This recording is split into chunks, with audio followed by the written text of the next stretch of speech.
First of all, I just want to talk about how freaking cool I think that is, and I made that myself, and I'm super proud of it.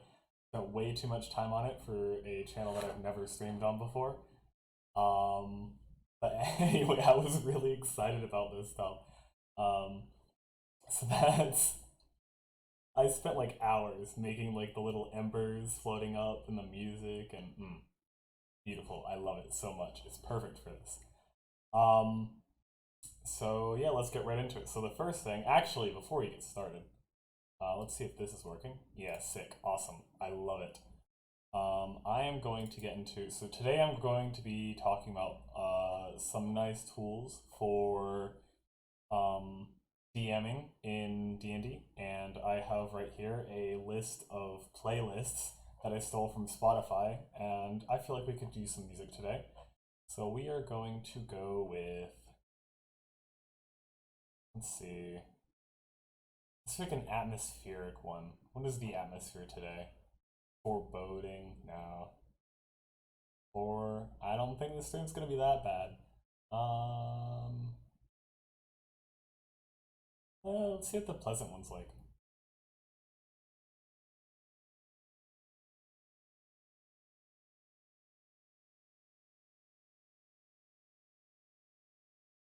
Do I have to have an account? Uh-oh. I was apparently unprepared for this. Just a moment. I have an intermission thing that I made with the same animation as well, but I am not going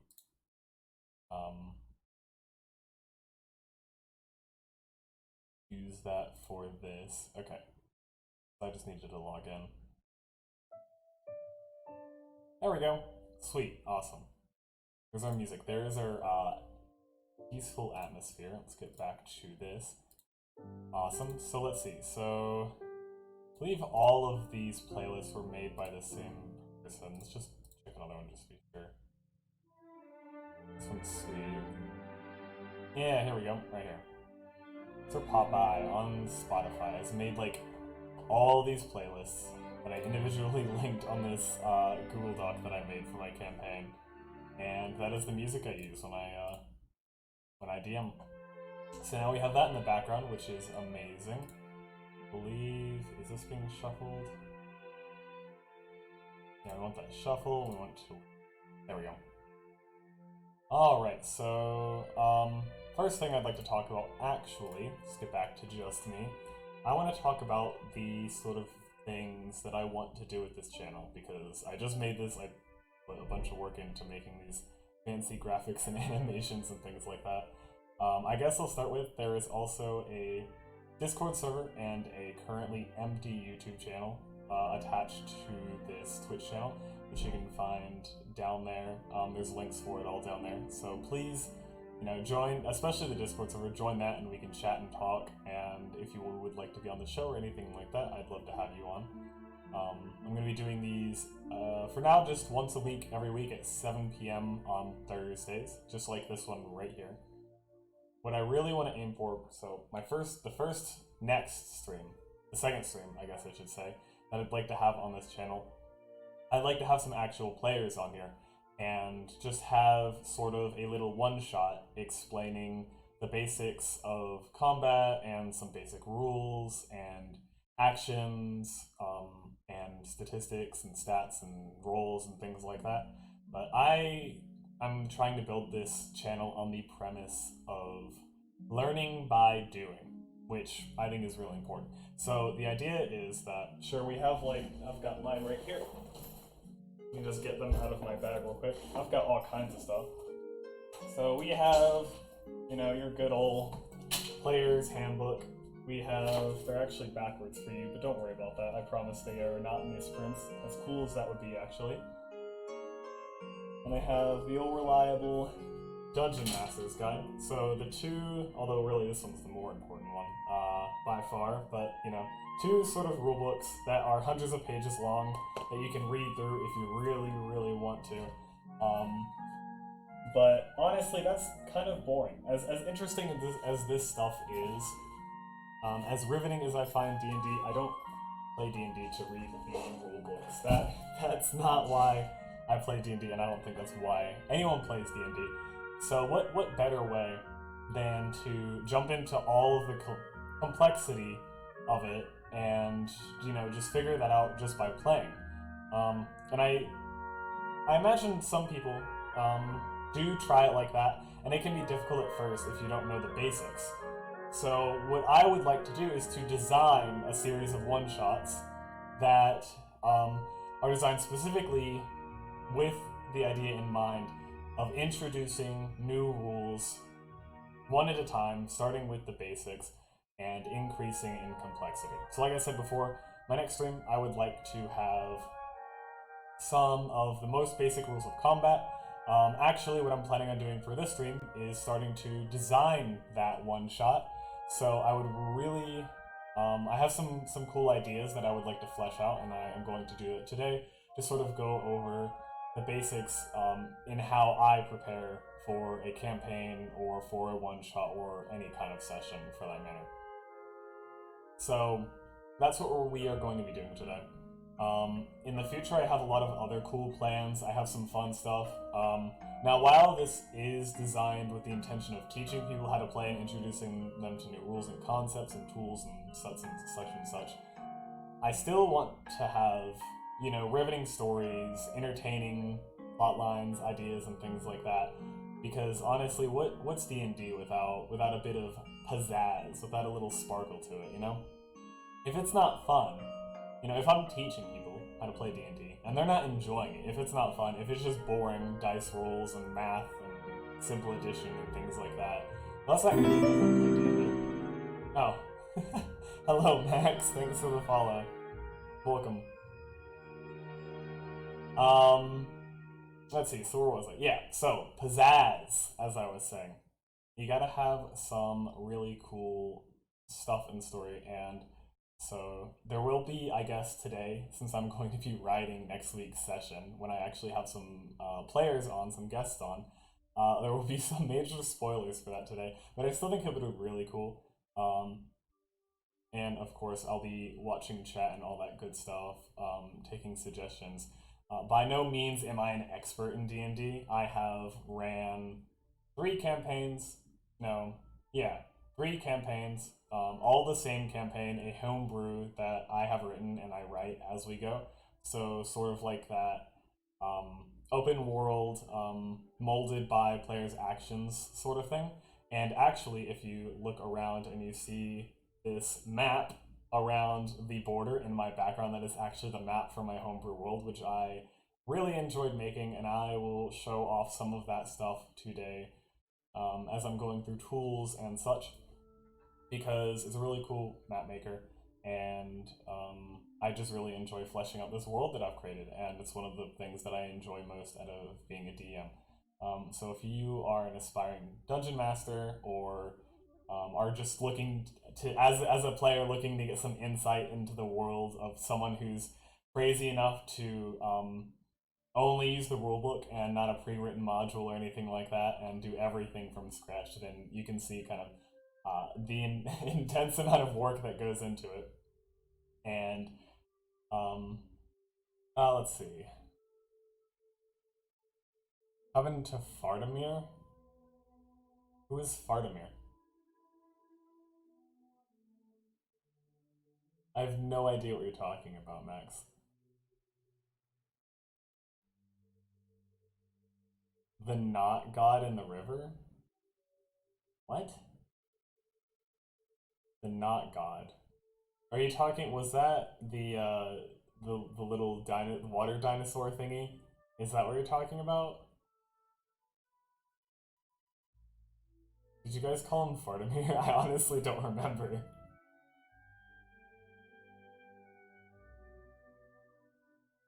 Oh, yeah. Oh, I'm sure he's doing fine. You're talking about the necromancer. Yeah, I'm sure he's doing great. I'm sure he's... Well, he probably hasn't figured things out by now, but...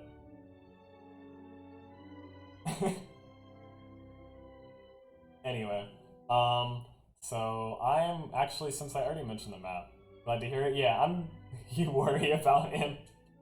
No, maybe I can bring him back. I honestly had some cool stuff planned for him. He was a fun character to mess around with. I can throw in some. I can throw him into my other campaign or something like that. Or who knows? Maybe I'll even bring him on the stream sometime. That'll be really cool. One of my little one-offs. Uh-oh. Oh no! I spilled my dice. I brought my dice bag out when I got those books out. And I spilled dice all over the floor. Well, I guess I'll show them all. I'll show off my dice. You know what? Here's my dice bag. I just threw one. Oh my god. It's just the worst. How appropriate is this? Anyway, here, I'll show off. These are my best dice. This is my my metal dice set right here. Those are Kraken dice, I believe. Let's see. Are they? I'm pretty sure they are. I actually don't remember. No, because these were a gift. I don't know where they came from. Still, they're the only metal dice I have. I really like metal dice. Highly recommend if you're willing to put in a little bit of an investment over plastic dice. The weight is nice. But anyway, I have... Now here's my Kraken dice right here. Comes in a little fancy bag with a little Kraken trinket. Why not? I'll just show off my stuff today, honestly. So, kind of, they're supposed to be like rocks, I guess. So to have like that rocky texture. I think I just dropped one of my microphones, so I'm sorry about that. And that's gonna be a pain. There's still like one back there, back behind my desk. I actually don't want to lose that, so I think I'm gonna... I just dropped another one. Alright, I'm gonna grab my dice. Hold on. 1 second. Alright, got one. Got two. I'm back, and I'm okay. We're good. Anyway, this is not going to be a stream of me showing off my dice as much as I would like it to be. Oh yeah, this is the, my dice bag, my little pouch. Which is going to go away now, so I don't spill any more of those, because I don't want to lose any dice. That is the worst. Anyway, where were we? Okay, so... map. That's where I'm going to start with. Alright, here we go. So, going to go right here to incarnate. Oh, hold on. I need to log in really quick. Should only take a second.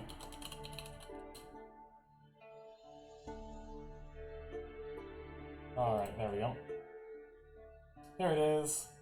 This is my map, which I actually did a very terrible job of making in the way that I organized it, because as nice as it looks, everything is on one layer, which is a terrible way to design a map. So you can see it right here. This is the one that I use for my homebrew. It's really nice. You can kind of shape out these continents, paint them with different textures. I have little rivers that come from a lake, which doesn't really make much sense geographically, but don't worry about it. You know, islands, and then little compass thing, and then you can have text. You can have big text, small text, whatever. And then there's little like stickers that you can put. So there's these little castle things I use for my capitals, and then this is a little like farm, and there's like a bigger city, and so we've got those spotted all over the place. And so this map is still sort of a work in progress, but it is mostly complete as far as it goes for, you know, all the major locations and things like that, and the 3 continents that I have, Danamore, Himmerland, and Ibaruth, and their respective capitals and such and such. So my campaign's currently taking place up here by Velasquez and the surrounding towns. You can see these sort of little black spots. That has something to do with my campaign, but that's not what we're here for. I'm not here to talk about my own campaign right now. So so what I want to do is I was thinking about making a map for, so I'm actually going to have my one-shot for next week. I was thinking about using this sort of same universe that I have for my homebrew. So right here we have Himmerland with its capital of Antberg, and I was going to have my next one-shot take place inside Antberg, and sort of the area that it has. I'll explain more in a second. So I'm going to actually duplicate this real quick, because I want to make like a more zoomed in map for this area. Just because why not? Just so we can add some detail. So I want to keep this one up for reference. So go here. Yes. So I don't have, there's also a pro version, which comes with a lot more stickers and assets and things like that. And I don't currently have it. I might invest in it soon, because honestly, this is a really cool program. It's called Incarnate, by the way, if I haven't mentioned already. Actually, let me just, I'll put the link in the chat real quick.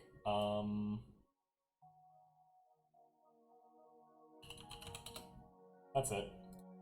Okay, so we are going to make a new map, and like I said, there's some stuff, there's actually a lot of stuff locked behind Pro, like the ability to upload your own stuff and a lot of like, most of the pre-made assets and things like that. So just the basic stuff is available for free. So we are going to do, let's see, so I want one of the regional ones. But I think, so we don't want to do a, well, maybe we'll do a battle map for the Coliseum. Let's see if we can make something like that. And now another edition of Obvious News We from have an ad. A study says that soft talkers do not make great radio personalities. We asked local I hadn't librarian really Steve Sage considered about this, and here's but I don't what have he said. Spotify Premium either. I don't buy it. So we're listening to an ad through Spotify Also in right now. Obvious I'm really News, sorry Geico about makes that. it easy to save money and easy to Yeah, manage a honestly, policy with the Geico isn't this app. just the So jam? switching I love is a really Geico. smart It's decision. great. Not How does sponsored Steve feel though. about this? I love the Geico app. I use it all the time. That's Obvious News from Geico. This is actually a terrible ad. I don't like it at all. Spectrum Mobile continues to I've be never the actually fastest made growing mobile a provider in the nation. battle map faster before than on Verizon, this, so this is going to be a AT&T, learning and process. T-Mobile. For 2 quarters in a row. So It's easy to see why. we have Spectrum Mobile mask delivers tool, the which you fastest can use overall to sort of speeds create space. and On is the the big most map reliable one, mobile this is what you used to service actually coast to create coast. land masses. There are no contracts, added taxes, or fees. Switch and save up to 40%. Like, because it starts as just Click like to learn big more. ocean. Based Still an on ad, Q1 don't worry and about Q2 that. 2020 subscriber data.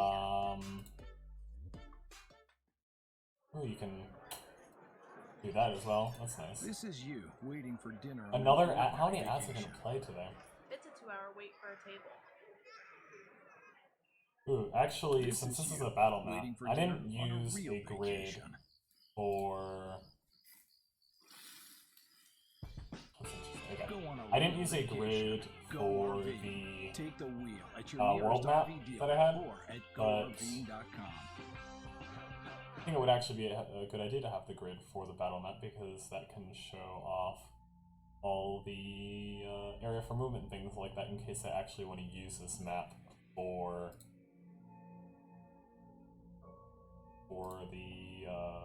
the combat. So we have all our tools. Let me make sure I can actually see those, right? Let me get my face out of the way. Hold on. Let me a little bit smaller, but that's okay. That way you can see all the tools and stuff. And yep, so we have all our tools over here. So this is the mask tool, the one where you make land masses and all that good stuff. This is the, actually let me keep some of that. And this is the brush tool, which you can use to color the areas that you make. And there's different textures. There's a little catalog right here. So there's actually very few available without premium, but that's okay. This is definitely enough that we can work with. Shadow, ooh, that's cool. So we got some walls, we have dungeon ground, we have water, grass, dirt, and a shadow texture, which is nice. But if you do get premium, there's all these other tools. So there's floorings, there's lava, ice, all kinds of different, you know, mossy stones. I don't know, there's bones that you can put down. That's actually cool. So yeah, tons and tons of stuff.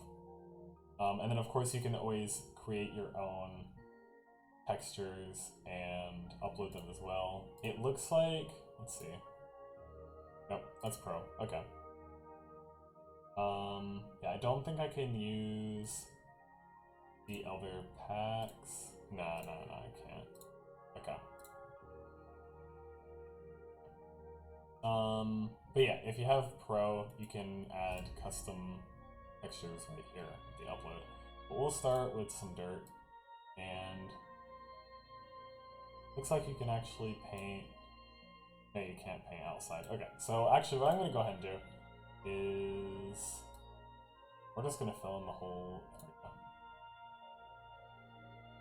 Because I want all of it.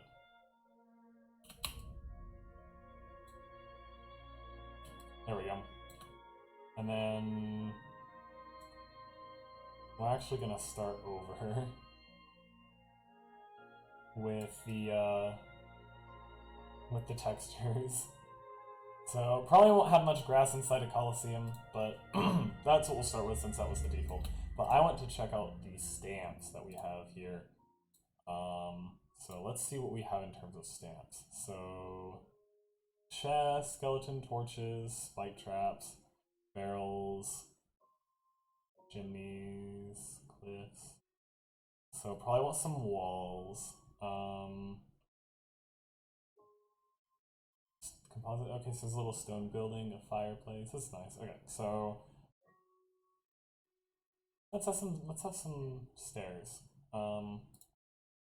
So yeah, and then you can have alternatives for that. Actually, why am I starting with stairs? That's a terrible idea. Let's actually start with back to paint. And so I know this is dungeon ground, but I'm actually going to try to use this for the edges of the Coliseum. Actually, I'm probably I was hoping I could make that bigger. Maybe I can. Ah, there we go. Okay, so if I do that. Oh, hold on.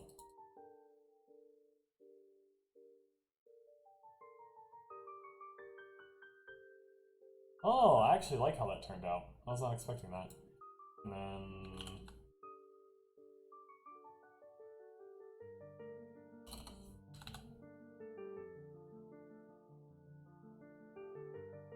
so we want this to, let's see, I guess we'll just want to change the texture, do dirt. Let's go a little bit smaller. Uh-oh. I feel like 800. Nice piano music.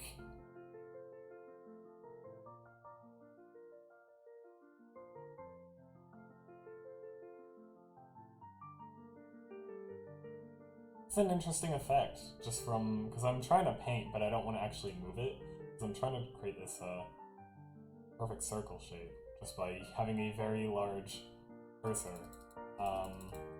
But it creates this interesting effect on the sides. This little accidental thing. I'll probably take out that, because not really necessary.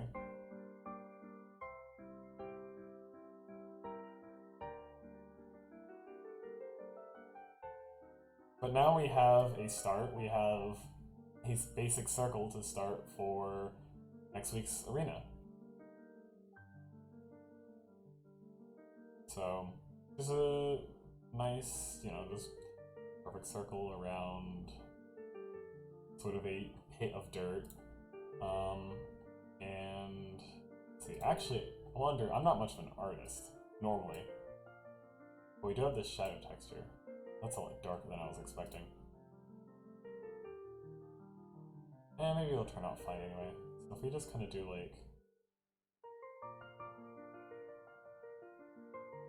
No. Okay, maybe not. Okay, so anyway, so what we want now is we want to have... Let's go back to the dirt texture. We want to have an entrance on either side for the contestants to come out onto, so that way my players next week can battle them.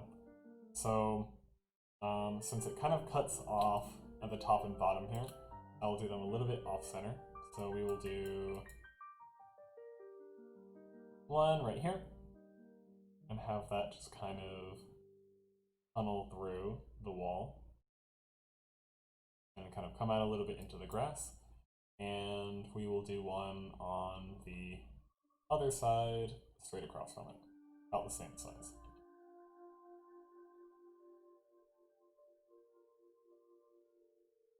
Perfect. Okay, now one other thing I definitely want to have is I want to have,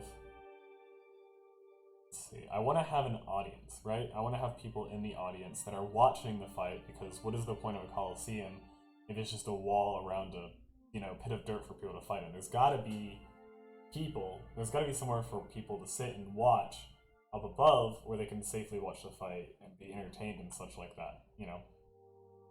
So I have this, let's see.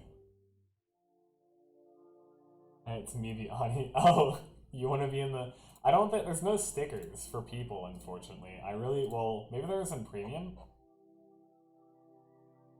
Oh, there's chairs. Ooh, it would have been nice to have some chairs. Let's see if there's any, like, figures. Maybe I can, like, draw, you know what, hold on. So let me start with, I'll put you in the audience, I promise, Max. I just have to create somewhere to put you first. I want to see if, like, this wooden texture is like a little walkway on the edge. Doesn't have to be a huge coliseum. Yeah, of course. I'll definitely put you in.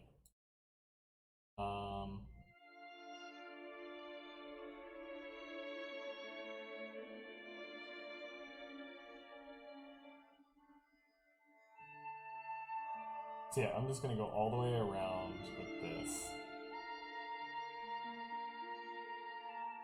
And it's not gonna be perfect, but that's okay because it's texture, so no one's gonna notice. So it'll just kind of be like somewhere, just one little layer of where people can stand or sit to watch from around the edge, but not be outside of the Coliseum.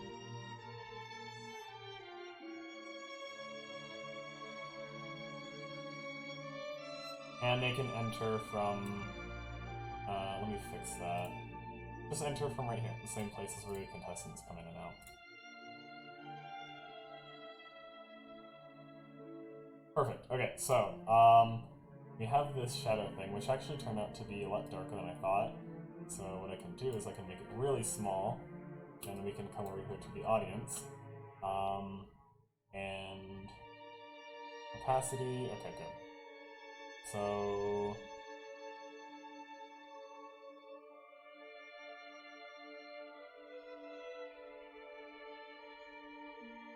beautiful. There you are.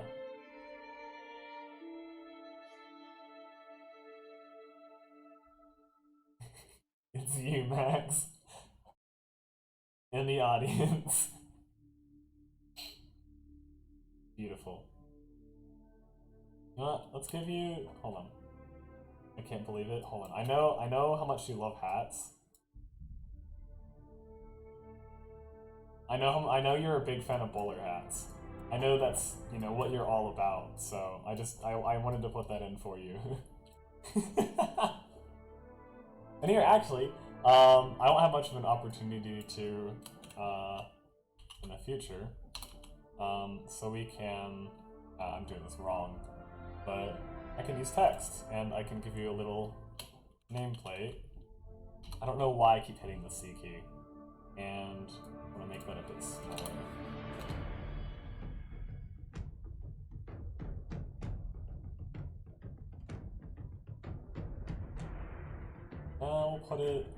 We'll put it right here. There you go.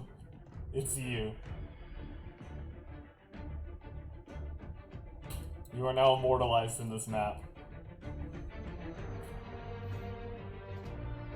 Let's see, so let's look at some stickers. Oh, actually, I wonder, so let's take the stairs and put them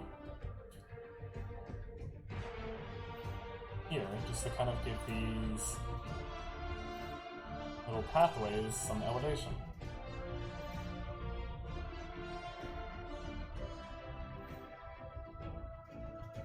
Nice.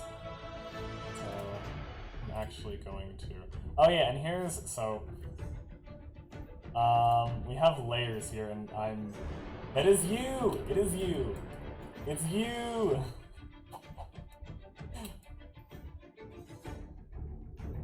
You know what, forget layers. Who cares about layers? I'm going to copy and paste this just so they're the same size.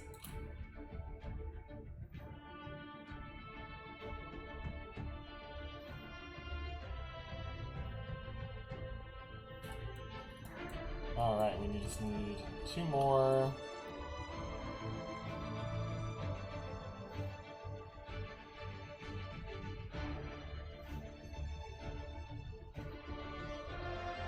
Let me paint a little bit bigger. Let me paint this a little bit more.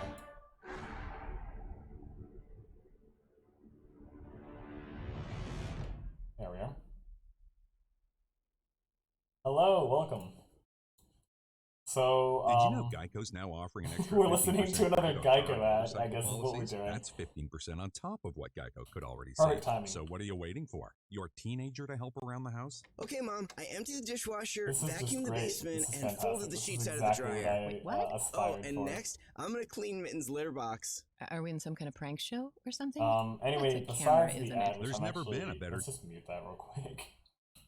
Right now, I'm making a map for next week's session, which is going to be a fight in an arena right here that I'm going to have some players going into to fight some people to sort of learn the basics of D&D combat and such.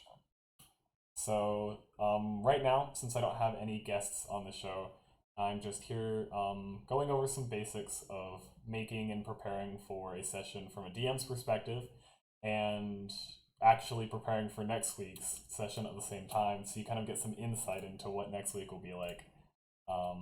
So right now I'm using this website called, let me see if the ads are done. Nope, still an ad. It's a Spectrum ad right now. Anyway, I'm using a website called Incarnate, which is a website that you can use to make maps, and right now I'm making a battle map, but you can also make regional and world maps, which is super, super cool. And I love it so much because I make some high quality maps. If you actually look around and see like my background that I have on my stream that I made using this website for the world map for my campaign that I run outside of the stream. And actually, here it is right here. I can actually show you. So this is my map that I had. It's the same one that's in the background. But right now we are creating an arena in the capital of Himmerland, Antberg, right here. And that is where next week's session is going to take place, because, you know what, I already made this universe, I might as well use it for this stream. What is it for? It's called Incarnate. So it's, here, I'll show off the text tool real quick.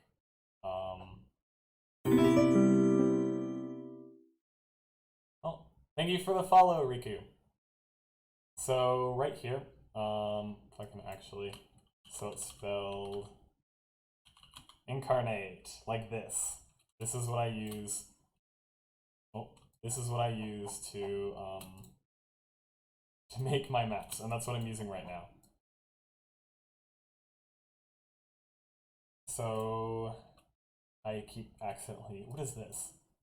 Where did this tree come from? Oh, we have a tree now. I'm just gonna pop that. We'll put it right up here. Yeah, so I would highly recommend Incarnate. It has, so I'm using the free version right now, which has limited access in terms of the textures you can use. You can see, like, I can only use like these first like 7 textures, and then there's all these ones with the red stars, and there are stamps that have different things. So like that tree that just showed up out of nowhere. But all these little stamps that you can put down to create dungeons and maps and world maps. So like on my world map over here, I have cities with little stamps. I have little decorations, a compass. The world maps have some really cool stamps. If I go here, so all kinds of like different mountains. I really wish I could put a volcano down, but I can't. So there's all kinds of stuff. And also, if you have the pro version, you can also upload your own custom ones, which is super great and I love. I can probably Okay, there's the music again. So yeah, anyway, that's Incarnate. That's what we're doing right now. This is Max. He's in the audience. And I guess we're gonna put down some trees, because there was just a tree. Hold on, actually, there's another one somewhere. Where did these come from? Hello, welcome, JCrew01. Thank you for the follow. Really appreciate you stopping by. So, tree, yeah. You know what? It'll be nice to kind of accent the entrances with some trees. I think that would be really nice. And I think we actually have access to another type of tree. This one right here. Which is a small, or is this supposed to be, I guess this is supposed to be a bush, isn't it? Yeah, these are bushes. Palm trees I don't think would make much sense for this. So we'll stick to some variants of this base tree. Probably want it to be a little bit bigger.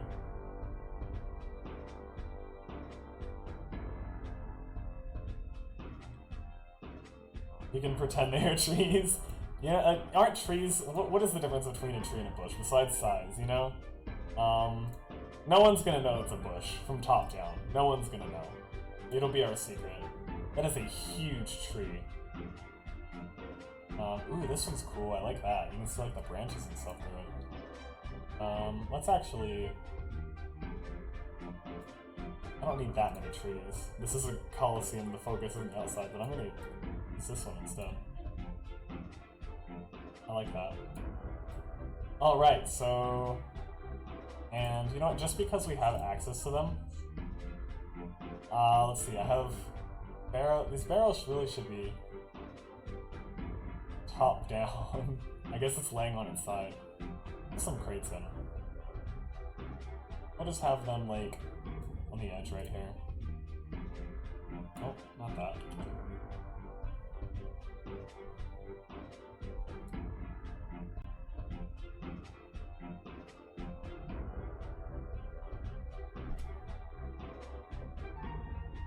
Sure, yeah. And... Ooh, there's some other kinds of crates. There's an open one. Some variety in here. Guess it makes sense for the front one to be open, huh? I love this program though. This website is fantastic for map making. Honestly, it's the only one I've ever really used. I don't really know of any other ones other than this, but yeah, I mean, this works, so. Let's see. Ooh, there's door. Ooh, we've got doors too. Let me put these on. So... Would make perfect sense for the Coliseum to be able to lock up at night, wouldn't it?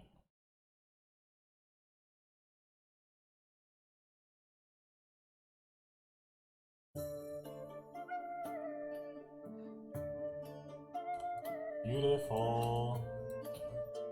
By the way, if you do use this program, this website, just a tip, it took me way too long to learn, but if you want to move and drag the map, you have to hold down the spacebar, otherwise you're just highlighting stuff, and it's impossible to move around. So, it took me way too long to figure that out when I started using this.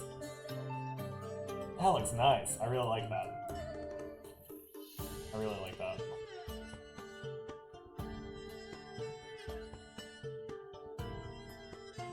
Let me actually get my paintbrush in here real quick.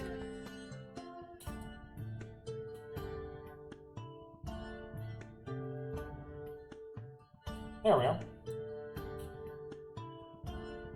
Alright, so I think this is turning out really well. I'm really happy with how this is turning out so far. So we might actually be nearly done. Let me see if there's any other stickers I want to plop down. A mug? Why not? Here, you want a mug? Here, let's give you a drink, Max. You want a stone cup or a wooden mug? Well, you have a preference?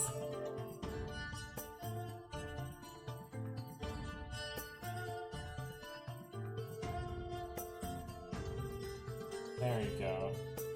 Amazing. Probably a bit big. Max is a thirsty man after all. Amazing. Anyway, let's look at some barrels. Or actually, torches would be cool. Campfire, walls. Let's see.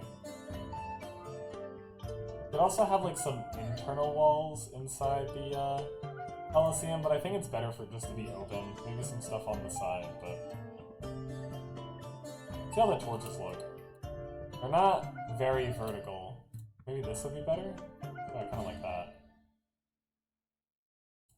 So this is a very big Coliseum, I've come to realize.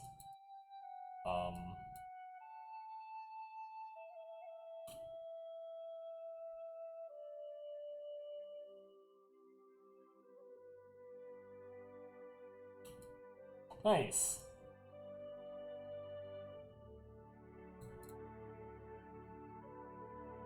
Amazing. Let me actually see how big is this Coliseum.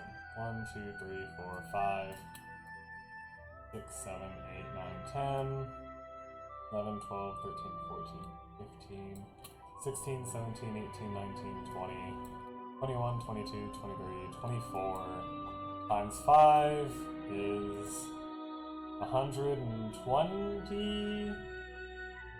Yeah, 120 feet wide across in diameter. Also, hold on, my air conditioning just turned on, and I know it is blowing right into my microphone, so I'm going to go turn that off real quick. 1 second.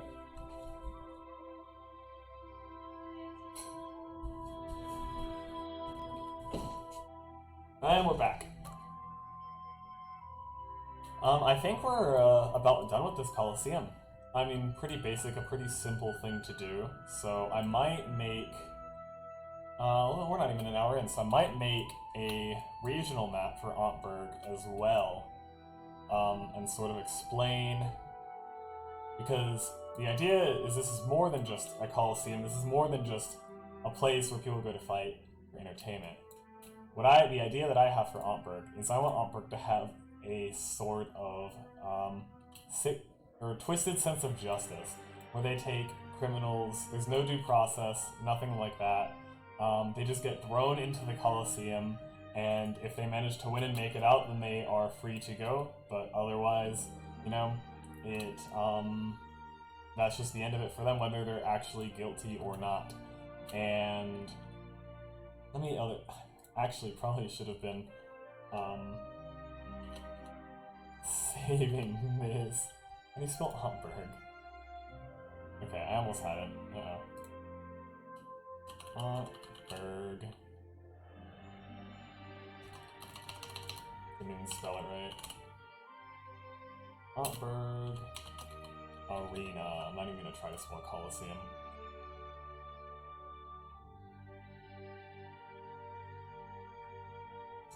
So yeah, well, maybe we'll make a regional map too. And the idea that I have, the story that I'm going to have for next week, is that our adventures, whether through greed or glory or some sense of honor or anything like that, have been hired by the city to battle some convicted criminals, to test their skill and to deliver justice, essentially. And that is going to be the theme for next week, which I'm really excited for. So yeah, I guess we don't need this anymore. Let's mess around with the regional map.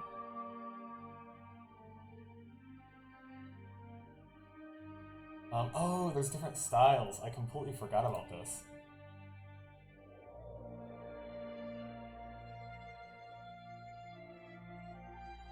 Ooh, this one is really cool.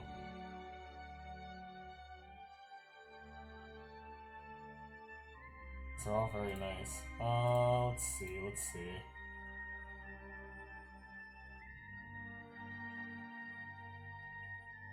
I think we'll go with this one. I like this one a lot.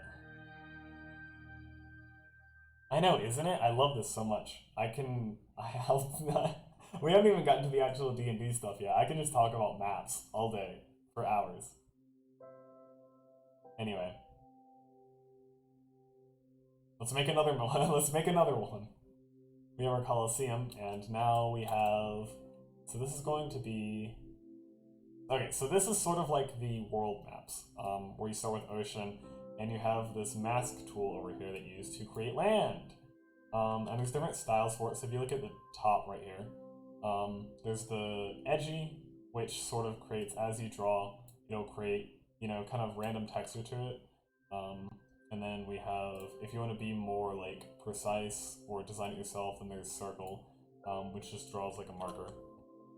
And then of course we have the grid, which is really cool because it adds like a new perspective to it, actually. You're good at making maps. How long have you been? Honestly, I think I made my first map like a week or two ago. I'm really not that great. I do appreciate that though, but honestly, it's not me, it's the program. It's definitely the program. So, yeah. I mean, I started from scratch and I had no idea what I was doing.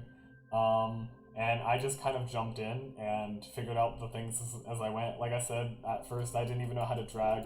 I was doing this and could not move my screen, so I would like zoom in and then there'd be something at the top and I could not move up. Till I finally figured out that you just had to hold the space bar. Because there's a shortcuts button right here that explains all the different shortcut keys that I don't know. As long as you know the space bar and to zoom in and out with the mouse wheel, you'll be good to go. So the program really makes it pretty easy for you to use. And you come out with some really nice maps. At least I think so. So really impress your players with stuff like this. Or like, I don't know, even if you don't want to start a campaign and you're just bored and want to like create like a world just for fun, I mean, go for it, you know? So let's see. So if we're gonna make Auntbro sort of has like this little what is this called? Like gulf, I guess. So it bends in, and then you have this right on the coast. When those leaves start to change color, it's time. Another advertisement. So sorry. Really might want to think about investing in Spotify Premium, huh? So let's see. So it's about as wide as it is deep. So I don't want a ton of my map to be ocean. We'll do that, but I want it to have not be so straight, you know, because that's doesn't look realistic. So kind of have like that right there, and then one more right here, and there we go. This is our zoomed in landmass, I guess. That should go out all the way. I don't think there's a bucket fill option, but that's okay. I guess I can just make this bigger, huh?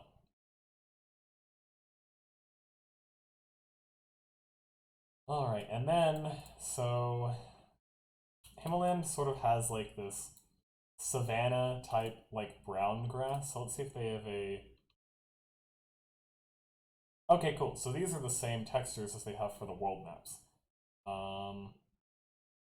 So it might actually be...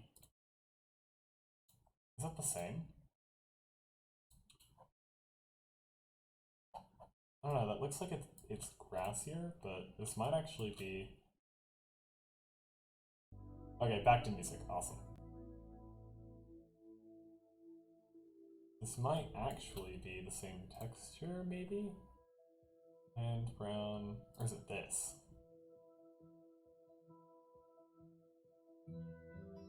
No, it's definitely not that.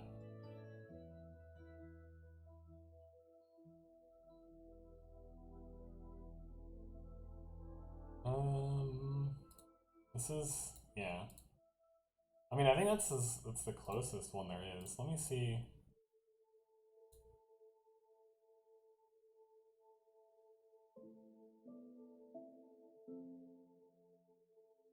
Okay, so it's not yellow. This is, let's see, land. Oh, so they're not the same. Okay, well, that's okay. This is the closest we're gonna get. Rock car. Ooh, that's cool. So they are a little bit different, But this is pretty close, so I guess we'll stick with the default. Yep, so let's see what kind of stickers we have to work with here. Ooh, a good bit. It's the coastal city. I can have an entire city right here. I love that. I guess we can start with that and build out. Doesn't have to be super complicated. Citadel. I don't know if we're gonna have anything for the actual Colosseum though. Ooh, I like the compass for this. Hold on. I like the style for this compass. Go ahead and plop that right there. And I really need to remember to save these.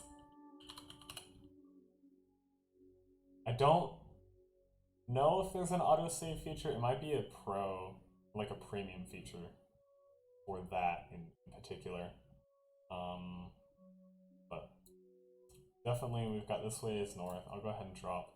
Just like to have a little N at the top.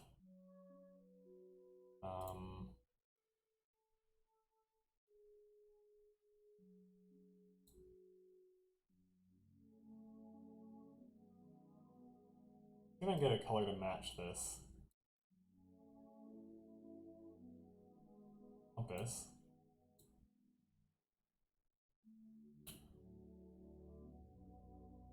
That's pretty close. Not bad. Maybe a little bit oranger.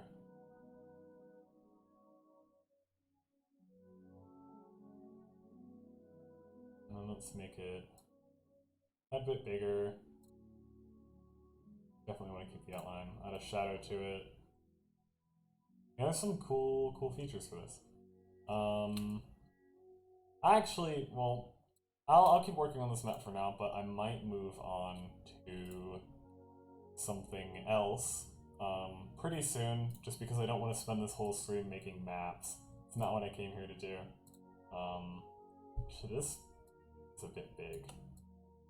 Still probably a bit big, but that's alright. What are scales for anyway? What's the point? Let's see. Well, we have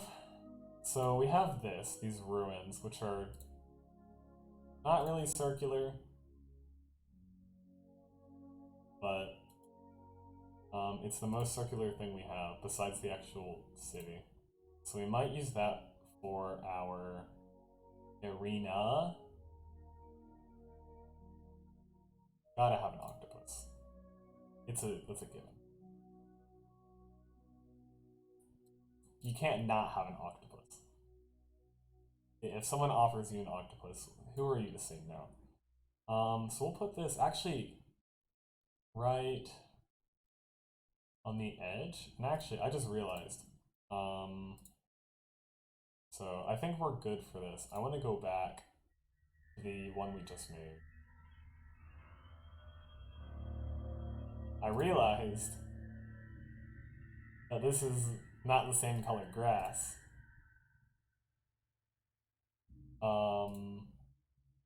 But I don't think... This is a pleasant atmosphere song? I literally just turned my air conditioning off. And it's back on again. I'm gonna go turn it off again. Stop it. Don't. No. Bad.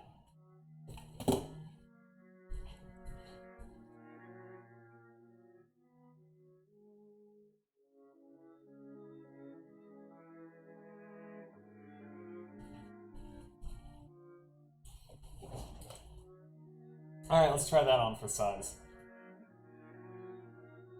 White. Anyway. Yeah, this music's fine. Yeah, there's no dark grass for this, so we are actually, just because I can, some grass here. Some green grass. Who's gonna stop me? Who's going to say no?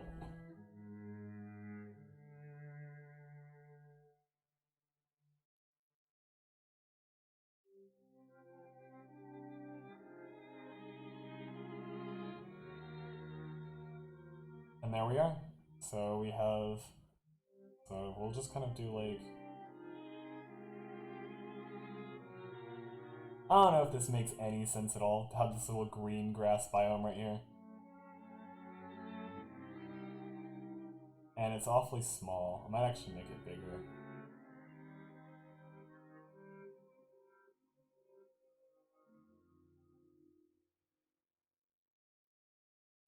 Yeah, let's make it like something about this song just doesn't strike peaceful to me. It's just not what I'm feeling.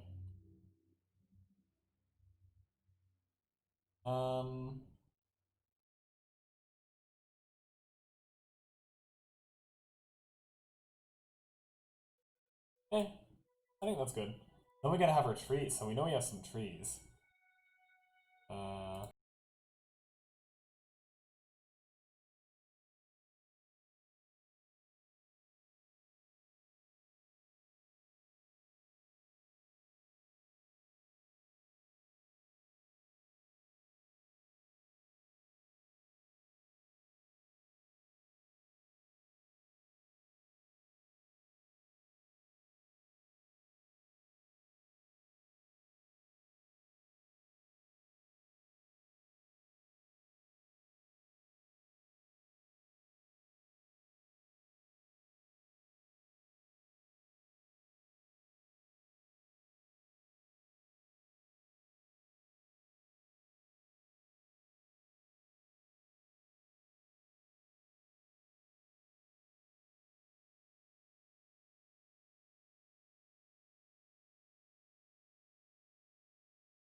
Here you are. There's your house. It's you and your house. And of course. What would you and your house be without a label to mark it as yours and yours alone?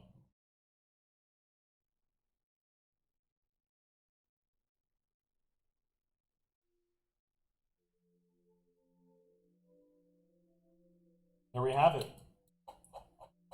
Living here in Auntborough, you go to the Coliseum, which is very well maintained, as you can see. And that's your life. I hope you you enjoy it here in Auntborough. Make sure you don't ever do anything illegal, or you'll end up in the wrong side of that said Coliseum. So actually, being a rebel might not be the best idea, in fact. I'm sure that the wealthy nobles that look over the city will look down on rebels of the sort.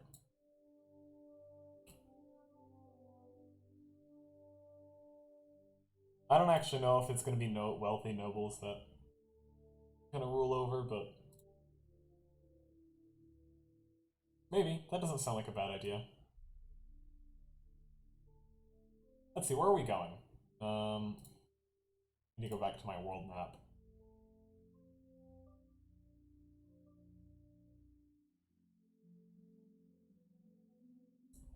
Lots and lots and lots of maps. So let's see. So we have Cappadocia to the southwest and Fiskenstad directly west. So no sense in any roads going east now, are there?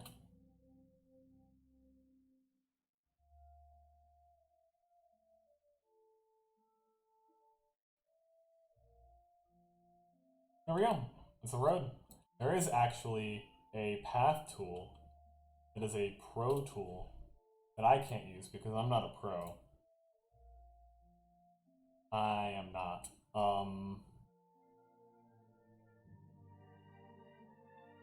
But why make roads when you can just paint them instead? I mean, that looks like a road, doesn't it? Looks like a road to me. Don't see any issues with it. I'm sure the octopus won't cause any issues either. Actually, I guess we can just have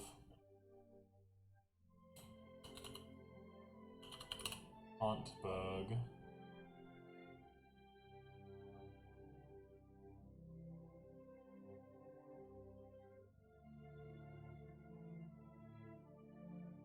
Ontbug. A fancy name, isn't it? Yeah, I guess at the bottom makes the most sense. Ontbug.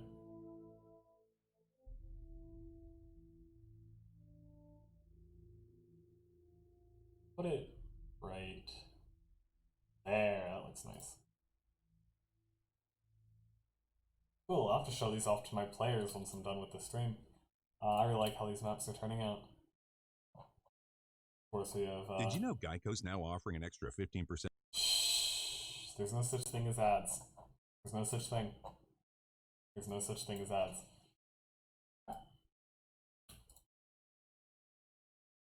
No such thing. Why? It's all a dream. You're imagining it. I wasn't playing music. You think I have music? Do you think I can make music? Produce it magically? From where? No. It is not something I am capable of. You overestimate. You overestimate me. I don't need to make any changes to that. So yeah, I think this is good. Hello. I think this is good for a little Ontberg map. Let me actually, hold on. Font time. My favorite time. Ooh, I kind of like this one. Give me this one. Make it a bit bigger. Ontberg. Isn't Ontberg great? Wouldn't you want to live here? Isn't this just perfect? Little Baron outside. But that's okay. We can add some dead trees. Isn't that just pleasant? Why are they so tiny? How do I make? Oh, not radius. Size. Let's see, I want it about the same size as these. That should be good. Boop. Boop. Boop. Boop. Boop. Boop.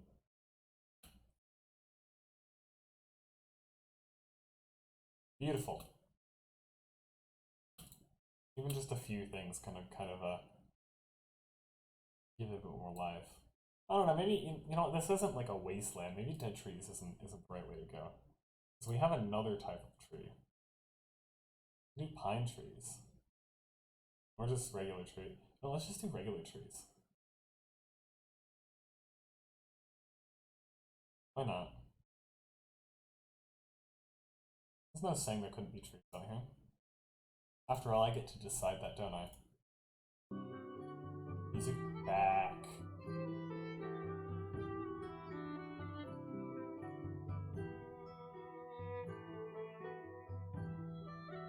Alright, let's delete some dead trees. What are layers anyway? Who needs to organize stuff? Just have everything in one big random list.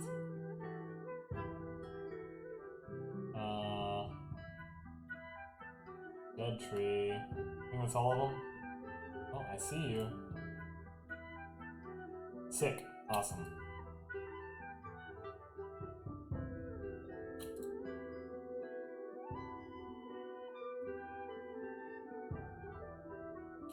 I think I have a Leviathan too. I think it might be a bit much for one city, but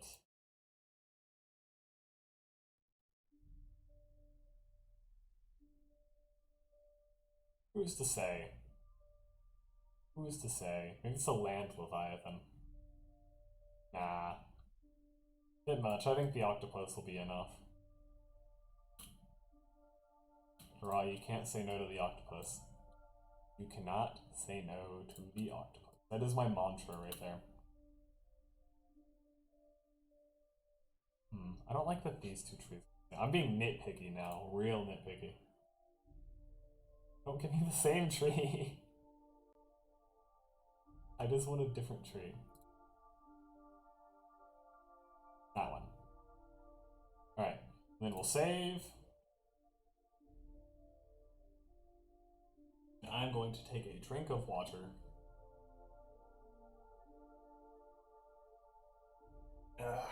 That's good. That's good. That's a good map. So now that we have our maps and we have our locales and all that good stuff,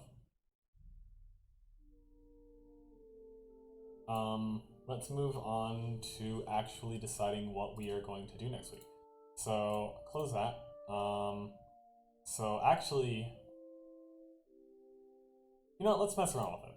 Actually, before we get there, I want to show off this, which, if you haven't heard of Fantasy Name Generator before, are you living under a rock? Because it is fantastic, amazing, and it has all of these are just, so all of the, on my map, all those different locations I had, Fantasy Name Generator, all the way. Place names right here. Well, what is this? City and town names. Look, you even have all these sub options. Do you want a steampunk name? Sure. You want just a town name or regular city name or a nickname for your city? This is the place. You want a name for your road? You want Maze Runner names? You want to name your Halo Forerunners? Sure, well here we go. You can call him Choice of Clarity and Reason. There's your Forerunner right there. You want to generate school subjects? Teleportation. Now you can learn teleportation in school. How about you want to figure out your hacker name? Tremor. Fiend. I like Fiend. My AC unit's on again. I am going to get this to turn off, I swear. I am not going to have it just blowing in my microphone. Because I know the microphone's getting it. I know. I am almost 100% sure that my microphone is picking up that AC unit. And I don't care if it's getting warm in here. I don't care if it's warmer than what I have you set for. You're turning off. I swear. I'm going to make it turn off.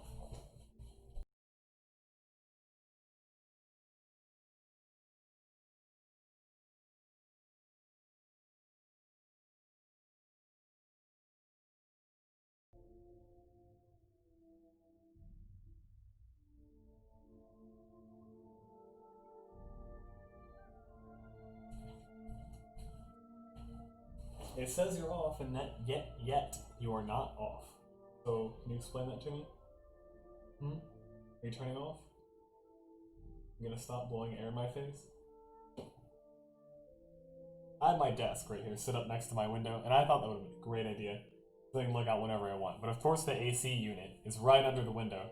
So now anytime it turns on, it's blowing directly on me, and in my microphone, and in my face. And of course I'm not going to block it, because then it's not going to do its job. But...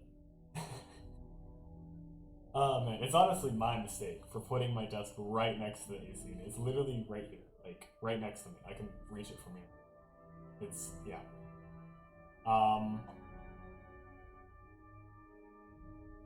Let's see. Oh, and also, I just discovered this earlier. If we go here, where's the link to this?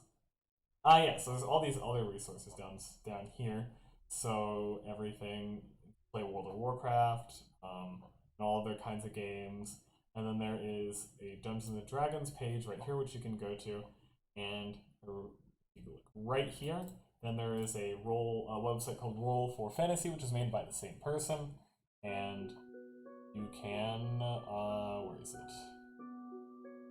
So there's a combat and initiative tracker right here, which is awesome, and there is, oh, there's a loot generator, and ooh, blueprints, huh?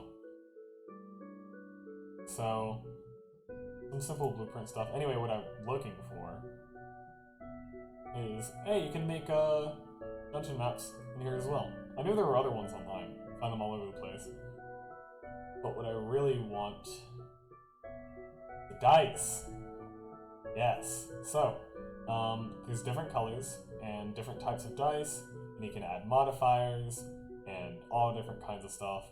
And there's even, like, it even shows up down here. So let's say I wanted to roll a d4 and 6 d20s and a d8 with a modifier of 3, and I roll them. And boom. Look, and they're there. Not super fancy, not super animated, but it works. And right now, when everything pretty much has to be online, it's a good resource. And one last thing I'll show while I'm going through these is there's this little encounter generator that I use, just a simple website. So this I use to sort of create my encounters to make sure they're balanced. It uses challenge rating. So let's say you have a campaign, you have 3 players, and they're level 2, and you want to use some monsters. So I usually check this box so I can use the monsters challenge rating. And let's see, I have 4 monsters that have a challenge rating of 0.5, and you calculate it, and it's going to be super easy for them to do. You have, let's say 4 monsters with a challenge rating of 2. That looks like that might kill them. Marked as deadly. And obviously there's more to a battle than challenge rating, but still like a good baseline for like difficulty in building encounters.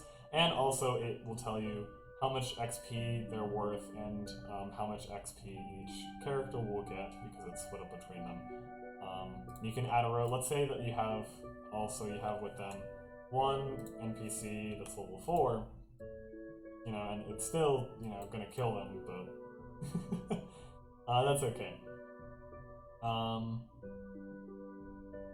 So yeah. Actually, I haven't looked at this.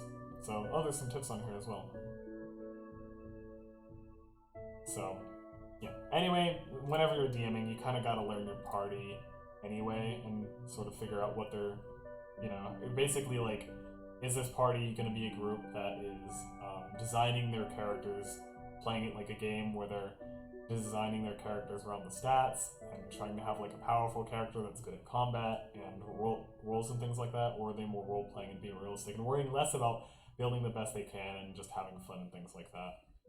Definitely will influence the way that you design your combat encounters. So anyway, next resource I want to go over is World Anvil, which I actually have very little experience using, but I really should. So this is sort of a way that you can make. It's basically a world building website where you can create different articles, and it sort of has like guides for you to describe different things. So you can see a lot of them here. So there's buildings, characters, which would probably be your NPCs. You know, you have your nations, you have geography, you can have custom items, which I really love making custom homebrew magic weapons or magic items and things like that because they're really fun to do and really fun to give to your players and see what they can do with them. Of course, there are a lot in the books, and you can find a lot online that other people have made. By the way, if you use Reddit or any other forums like that, I know they have great D&D communities where you can find a lot of cool stuff like that. So you gotta love that. But anyway, we are going to do, let's see, what would be a good... So I don't want to do the whole country. I kind of have like... So I know on my map I have like different continents, they're kind of continent nations. So each continent is its own nation, and the names of the continents and the nations sort of line up. So actually what I've been doing up until this point is I've just been making Google Docs for different locations instead of using World Anvil. But why not? Let's experiment a little bit tonight and see what we can come up with. So maybe we'll do, let's see, overarching plot, act scenes. I want to do, is there one just for a city?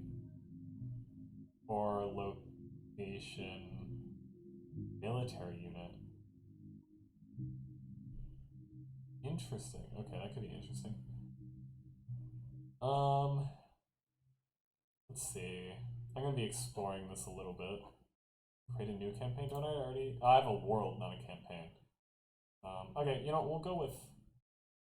How do I get back to And now another edition of Obvious News from Geico. No thanks, Geico. I think I'll pass on that one. Let's see what plot looks like. Plot title... Oh. We'll call this, Arena in, Ansbug. And... Storyteller seeds. What is a seed? Things you have said about this article to your players during the game that were not recorded before. Oh, so it's kind of like notes. And so, just sort of some word for you to type out and explain. Sections, design.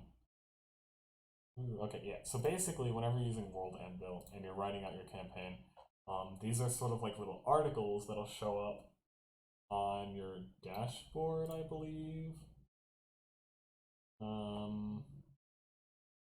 Current date. Okay. Yeah. Anyway, your articles will show up and you can use them. They're basically meant to be references that you can use to sort of lead and design your campaign. So, so also one thing I would like to mention, this is a really good time to bring this up, is that whenever you are designing or writing for a campaign, there are always, and this is sort of like an individual preference, but people are different in how they like to prepare or the amount of preparedness they like to do, because it affects how much flexibility you have with your players. Because if you write everything down to the most minute details, and actually, let me make this a little bit bigger again. You don't need that corner. All good. Anyway, if you design everything down to the most minute details and have everything pre-planned, every single moment of your campaign, every encounter, and you decide in advance what your players are going to do, then you're really going to be railroading them in your campaign and really going to be pushing them to go toward the content that you've created. And railroading, one thing I want to make clear about railroading is okay. A lot of people don't like railroading because they want to have, you know, sort of like that idealistic D&D campaign that is open world and lets the players do absolutely whatever they want.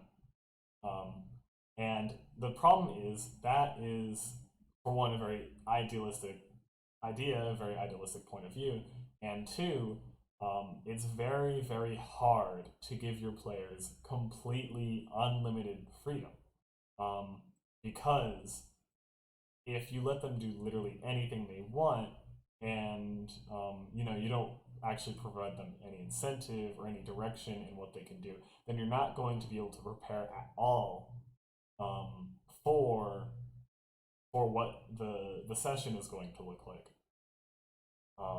And that's, this is really important to have some stuff pre-prepared, because if you're improvising everything and not having some stuff prepared in advance, and my air conditioning unit is on once again, unfortunately, hopefully the mic's not picking it up too bad. I'm tired of getting it up and turning it off, so I'm probably just going to let it go for a little bit. Let me know if it's too much of a bother, and I will definitely go turn it off, but otherwise, for the time being, I'm just going to leave it, and it will take care of itself once the temperature in the room drops again. Let's see, what was I talking about before I was complaining about the air conditioning again? Railroading, yes.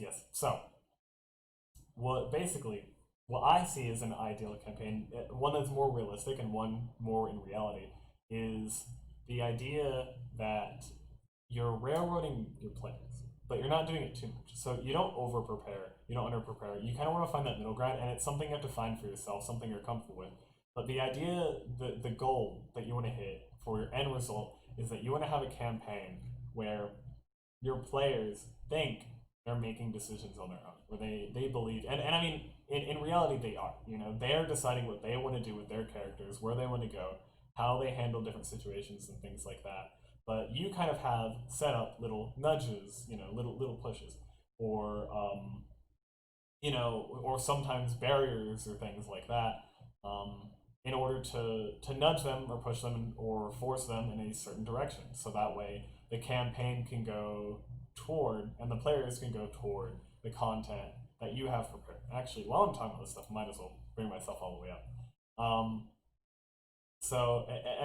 Because if you don't do that and you let your players have complete free will, it's really disappointing to have content prepared in advance and then your players not run into that content that you're really excited about because you spent a bunch of time and effort preparing it in advance.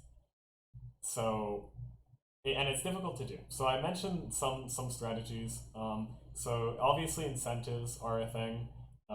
So even just something, and you have to figure out what do your players want.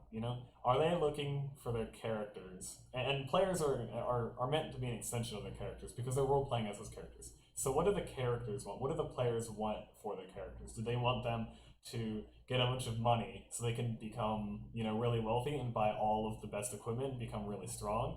Do they want to flesh out the personality of their character and have like a lot of really cool roleplay stuff? What about the character's backstory? What kind of goals and what about their personality? What about their background? What is the how do you think your party might react to different situations based on the background, the backstory that your player has told you about their character, and how your party has handled things in the past? And it's definitely something. The longer you're with a party, the easier it will be to figure out that kind of stuff and figure out, okay, I know this is what my party want, so I'm going to have this as bait to draw them to this location. And of course, it's not the only way to do that. You can also be a little bit more forceful sometimes, and you generally don't want to be forceful a lot, because the idea is you want to push them in a certain direction, but you don't really want them to know it. So let's say you have your party happens upon, just in their travels, randomly happens upon a cave that looks really interesting but also really dangerous. It's a dungeon that you've prepared and put a lot of time into, and your party realizes, hey, this could have some cool loot in it, but they're very cautious because maybe they've had some rough times recently with combat encounters or things like that, and they don't want to put their characters into danger, or maybe they're carrying some important goods with them for another quest. Anyway, for some reason, they're cautious about going this cave. Let's say they decide to explore in a little bit and just kind of see, but don't leave the outer edges of the cave, so that way they always have that escape. Well, even though they haven't gone that far in, you can still take that option away for them, or even better, you can make it to where their escape becomes not running out of the cave, but running into the cave. And so one of the most obvious things that comes to mind is that they walk into the cave, and then the entrance of the cave collapses, and they have to go in deeper to try to find another way out, and end up exploring the dungeon that way. Which is fine, but that's a more obvious one. That's one that your players are going to be like, okay, well, obviously the dungeon master is forcing us to go down here. Now we literally don't have a choice. I mean, sure, they could try to dig their way back out, which would be very boring and probably frustrating for the dungeon master. But hey, I mean, if that's where they want to go, if you try to push them in a direction like that, and then they decide, no, I am going to crawl through this rubble and dig out with my hands for hours, then let them do that. It's all about letting them have that freedom, and don't keep pushing them. But let's say they do that, maybe take one of the encounters that you had planned for the dungeon and sort of push them up a little bit and bring them out to the entrance of the cave, because maybe that cave was a kobold dungeon full of kobolds, and they heard the cave in and they were coming to investigate, and when they do, they happen upon the party, and suddenly you have an initiation for the party, and maybe if they're starting to fight monsters, they'll decide like, well, what the heck, we'll go see what's going on in here instead of trying to dig out rocks with their hands. Another thing you could do is, so I had mentioned before, you can either block off their exit or you can change the direction of their escape. So let's say they go and they explore this cave, and they're like, okay, well, maybe not.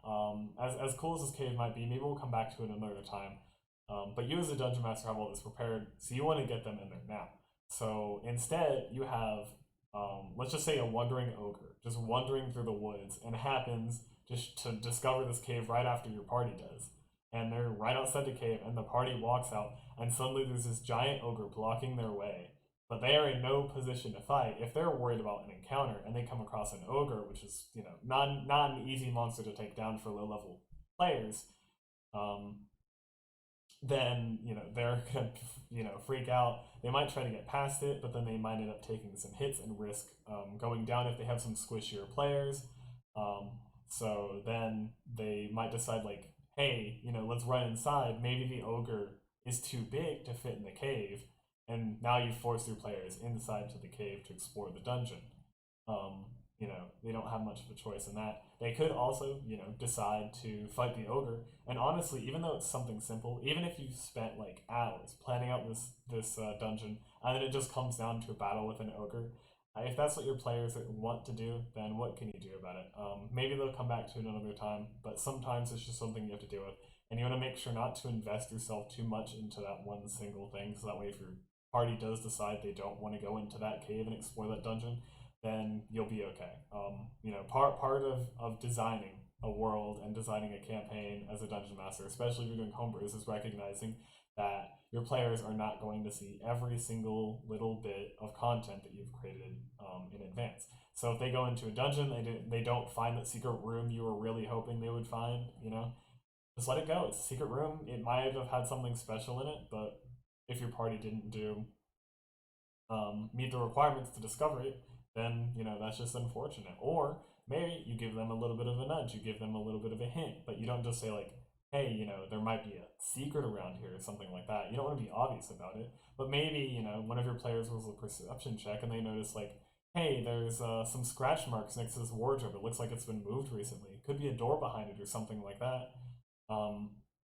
So it's all about the subtleties of it, and it's all about pushing your party in the right direction without actually forcing them to into any direction too obviously. You want to get them going where you want them to go without them really realizing it. And that I think is a very core concept and a very important thing to keep in mind whenever you are writing or designing a campaign or a session for your players, whether it be a little one-off or even like a little side quest. Like if you spend a bunch of time designing a side quest, you have to remember why are my players even going to want to do this in the first place? You know, what is going to create enough of an incentive for this party to want to take this side quest and do it? And I mean, it can be as simple as they need money, and the quest giver is offering them money if they complete this quest. You know, and then it ends up, you know, growing into something bigger, or maybe it's just something as simple as a bounty, and they go slay some monsters and get some money for it. So you know, there's nothing wrong. Not every single quest has to be super overly complex, because if every single quest is super overly, you know, you put tons and tons of effort into it, you're not going to get the same return if, you know, you have a few special things here and there that are major things that you know your party is almost definitely going to hit, that you're almost positive you can push them to. But having a side quest where they just go hunt a monster can still be a very fun and entertaining session, because the combat in D&D, the base of the game, the core of it, is still fun for people to play. You know, otherwise it wouldn't be such a popular thing. You know, if fighting monsters wasn't fun, then people wouldn't play D&D. But people do play D&D because people enjoy fighting monsters, and they enjoy, you know, getting out of it. They enjoy the roll of the dice, and you know, it's important to remember that whenever you're writing sessions and you're writing, you know, your campaign and deciding your encounters and things like that.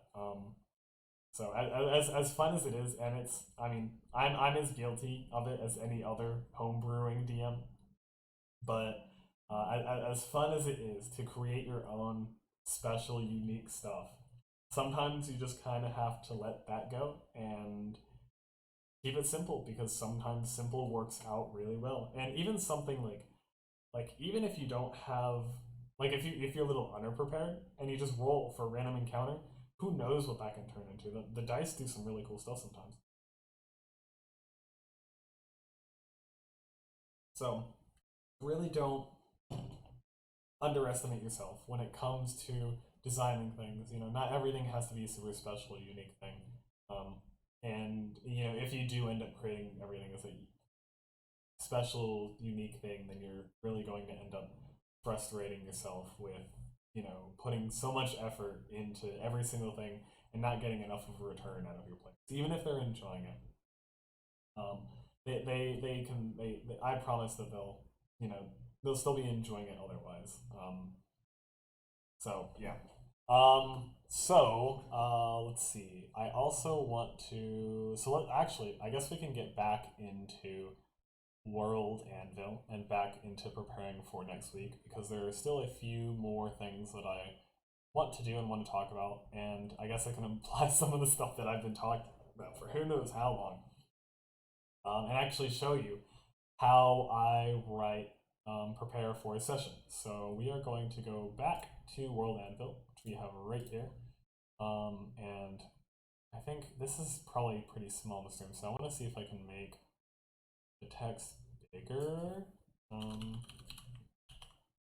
Let's see. Wait, is there a font? Is there not a font size option on World Anvil?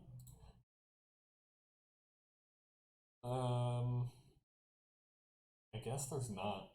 Let me see. How does that show up? That is really small. Okay. You know what? As fun as World Anvil might be, I am going to keep it to a Google Doc, because that's what I usually use. So we'll just comp this Huntberg Arena. Let me get the music back on. What is this? Maybe I should find. Okay. Let's actually pick a different atmosphere. I'm getting a bit tired of Pleasant. How about some suspense? Let's see what the suspense is like.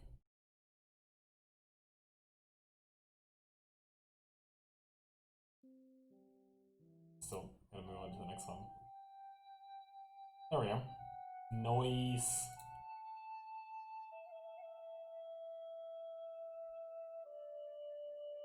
That is some suspenseful music, I guess. Can't argue with that. So let's start little bit of formatting, and just want to have Berg Arena here at the top. Bring that down just a tad.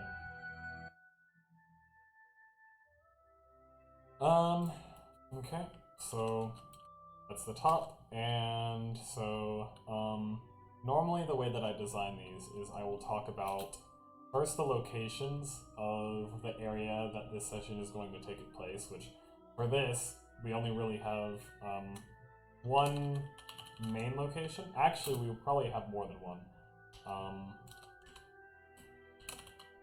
But obviously, Berg Arena is going to be the main location. And do it like that. I also talk about the plot characters.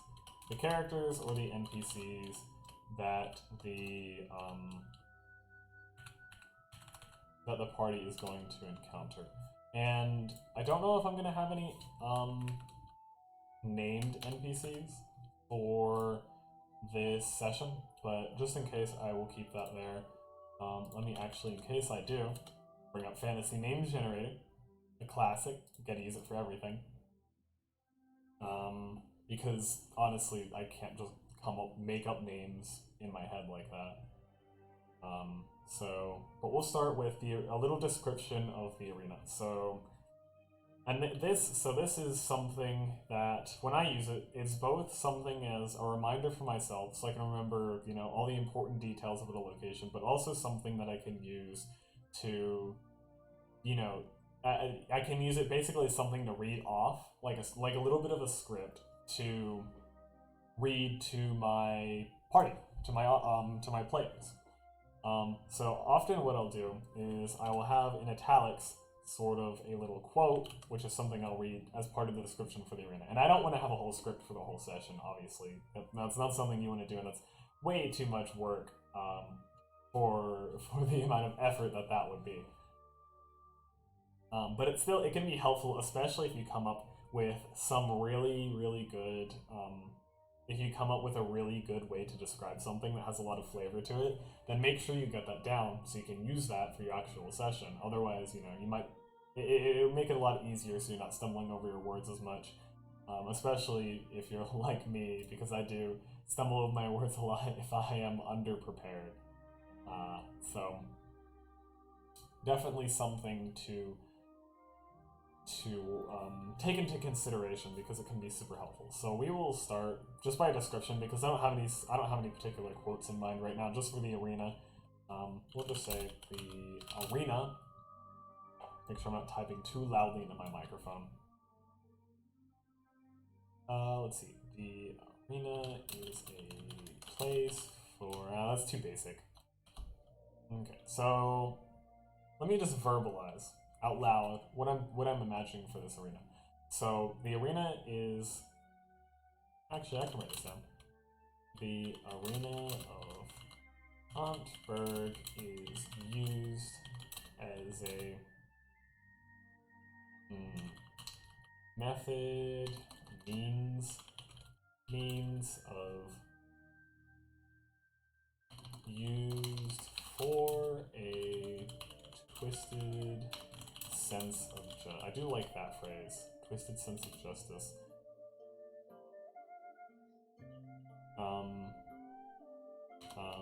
To keep the peace in the city. The high nobles of... Actually, no, we'll say the city's guard toss any and all troublemakers into the arena to test their steel against fighters and adventurers looking to make some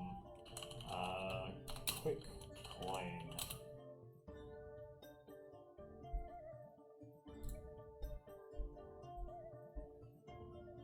so it had no grammatical error there.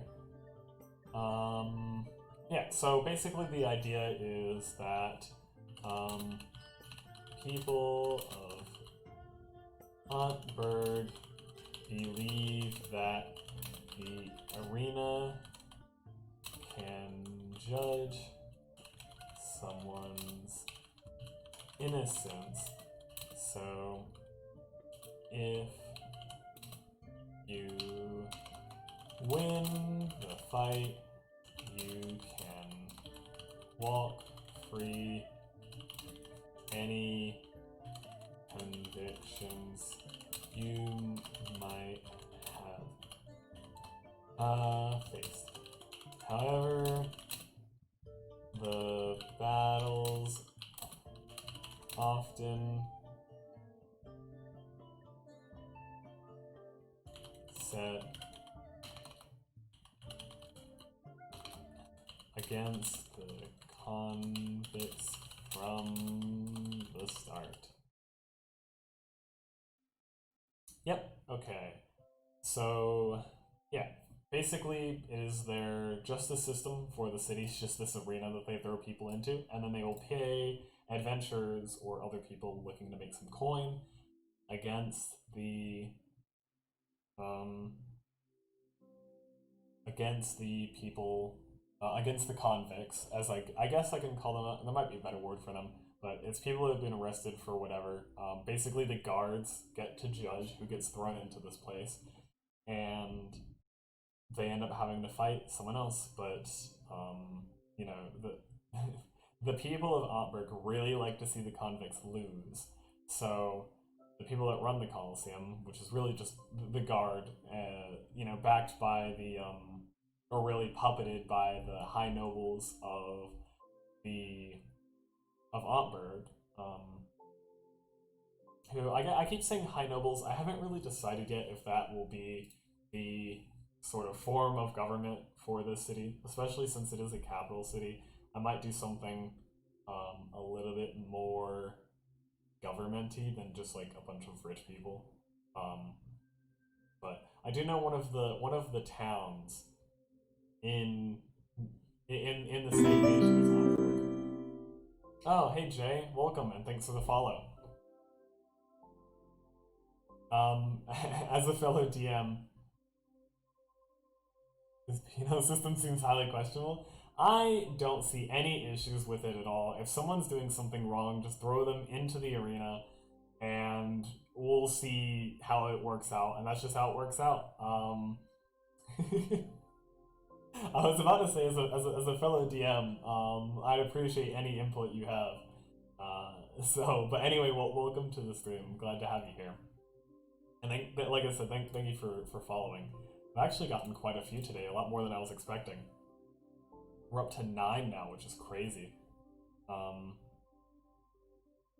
So yeah, so basically, Jay, I'm assuming you just got here. So what I'm designing now is I'm actually designing next week's session where I'm actually gonna have some people on. So it's basically going to be a Colosseum in Ottberg that, you know, this Colosseum that I'm creating, I'm going to have my adventurers in there pitted against some convicts. And it's going to go over some of the basics, so it's going to go over the basics of combat and things like that. Just give them some simple weapons, maybe like a sword and some leather armor and a bow and like some cantrips. Probably won't even assign them classes, just kind of throw them some simple skills to use and give them, you know, the basic stats and stuff like that.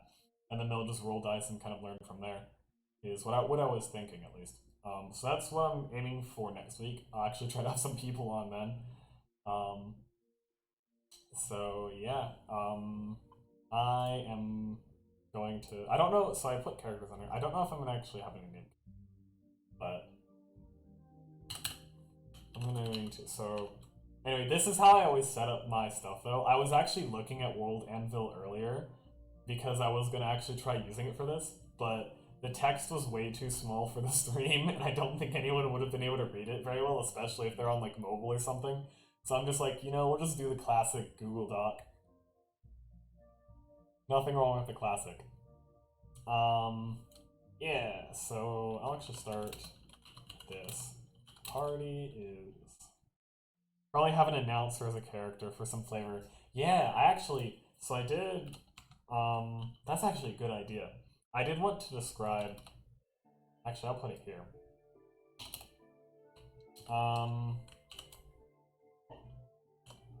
So I always put my like quotes or like stuff I'm gonna say word for word in italics. That's like my flavor text. So I kind of had an idea of how I wanted to introduce this scene.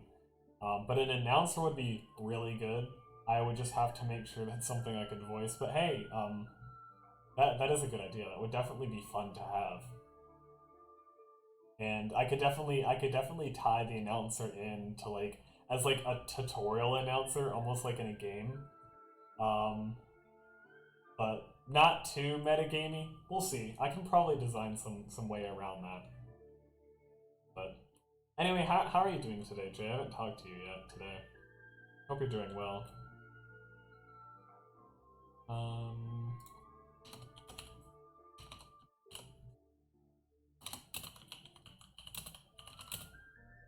See, you enter the arena ready for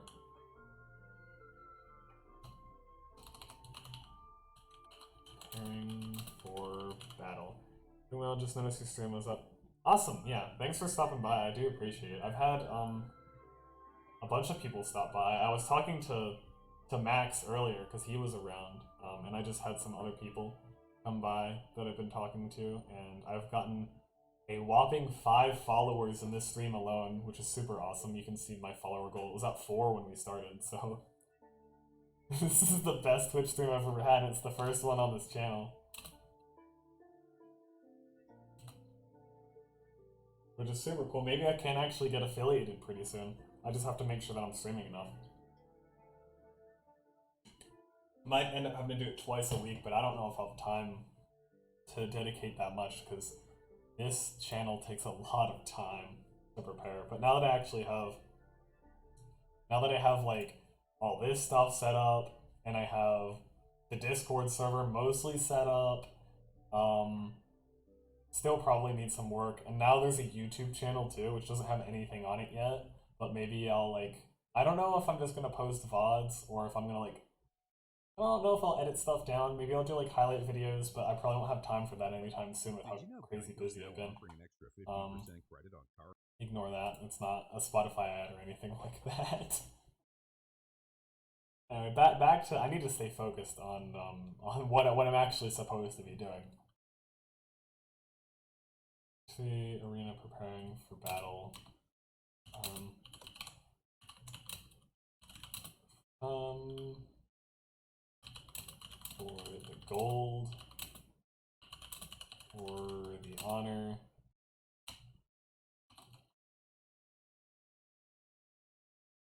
Maybe not honor, or the justice, just to into another fight, or just because bar fights are starting to bore you. Glory, yeah, glory! Glory! Gold, glory, or because you're bored. those are the 3 reasons.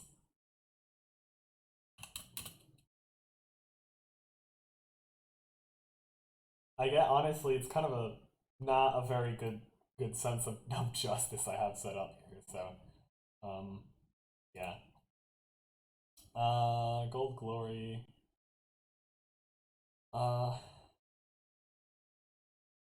Actually, hold on. Since you're here, I want to show you. I want to show you my maps. Here's the arena map that I made.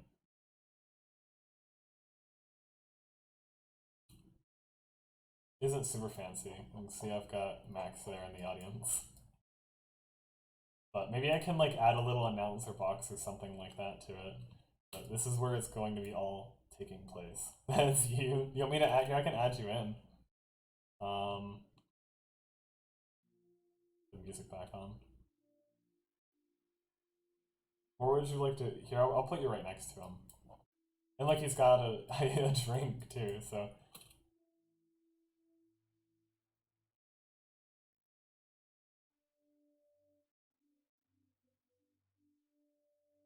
But he's stinky? Yeah, of course. Oh, do you not want to be next to him then? Do you want me to put you somewhere else?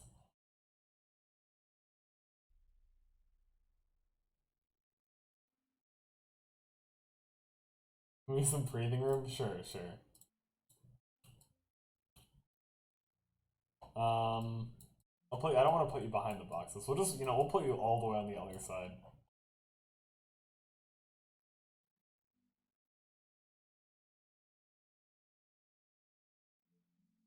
There you go. And, what kind of hat do you want? I gotta give you a hat, too. And there's your drink. Oh, here, we'll give you, because there's a different kind of cup as well. You get this cup. Top hat? Sure thing.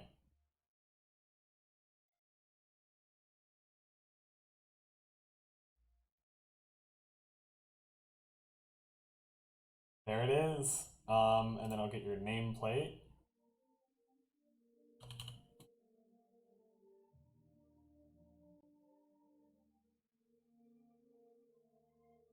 There we have it.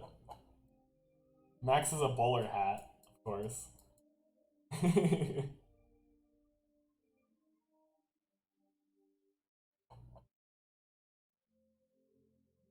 you both have your drinks. Oh, hey Max. Welcome back.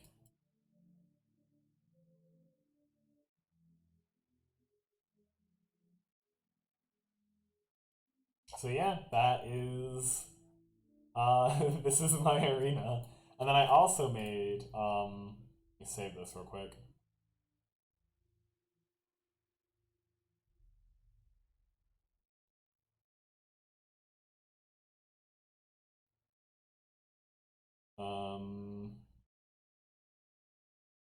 So this is the city that the arena is in. Which there wasn't an arena sticker, so this is the closest that I could get. And there's Max again. This is where he lives. He said he wanted to live outside, but I don't think I could put him inside anyway. But yeah, this is Auntberg. And then you've seen my world map already. You can, it's like, I used it as my background for the stream, so you can see it back there. Actually, hold on. I can actually just, there it is. I mean, this is not actually what it looks like. This is it with some effects and textures put on it, but you've seen it before. I've showed it to you. Anyway, enough of that. Using Roll20, take the Kraken. Yeah, thanks. Yeah, I was saying before, you have to have an octopus. It offered me an octopus, and I had to have one in there. And actually, I have like no experience using Roll20. That's something I'll have to look into. For sure. But for now, it's just Google Docs. But I've heard good things about Roll20. I've heard it's complicated to learn. Like, it has a bit of a learning curve to it. I don't really know all that much, though. But I'll have to look into it sometime. If I can actually get my, my actual, my players, my campaign, to play, because we haven't played yet, because there's always something, happening that they can't come play or anything like that. Maybe then I'll be a little bit more motivated to check it out.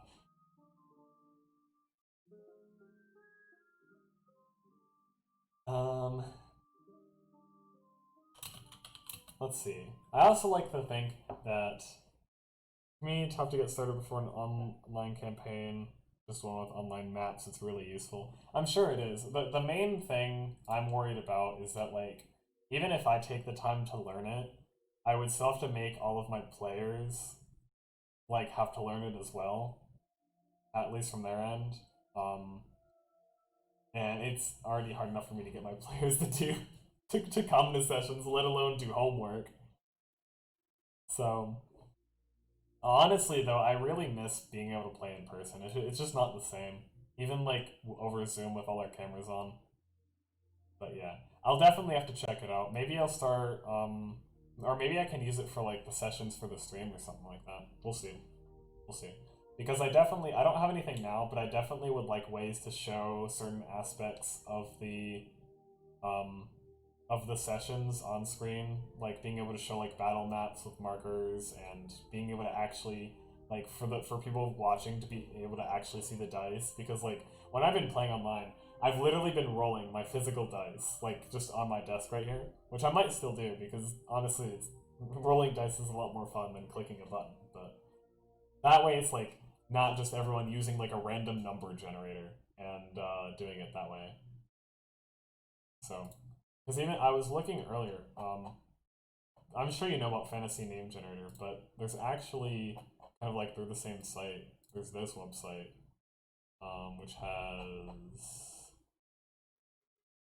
a dice generator, this right here, which you can use, and whenever you like roll dice, it shows it. There's not like an animation for it, but you can tell they tried. You can tell they tried. And then of course there's like the different colors for it. So, nothing super fancy, but anyway. Off topic again. Anyway, as I was saying before, I'd like to think that since the arena is such a big part of the city's culture, it's cute. It is cute. Very simplistic. Just, you know, basic lines and colors with numbers on them for the dice. I do like it. And honestly, I really like that website, so anything like branching off of that, I'm a fan of already. Because Fantasy Name Generator is just incredible. Yeah, so because it's such a big part of the culture, actually I can write this up here. The arena is a big part of Hotberg's culture, and every man, woman, and child looks. Actually, that alert scared me a little bit. Thank you, Vipermera, for the follow. You actually, I've never been scared by an alert before, but thank you, and then welcome to the stream. I actually jumped a little bit there. That's funny. Looks forward to the fights. Yeah, if you have any questions or anything like that. Rawr. Yeah, if you have any questions or anything like that, feel free to you know, just put it in chat.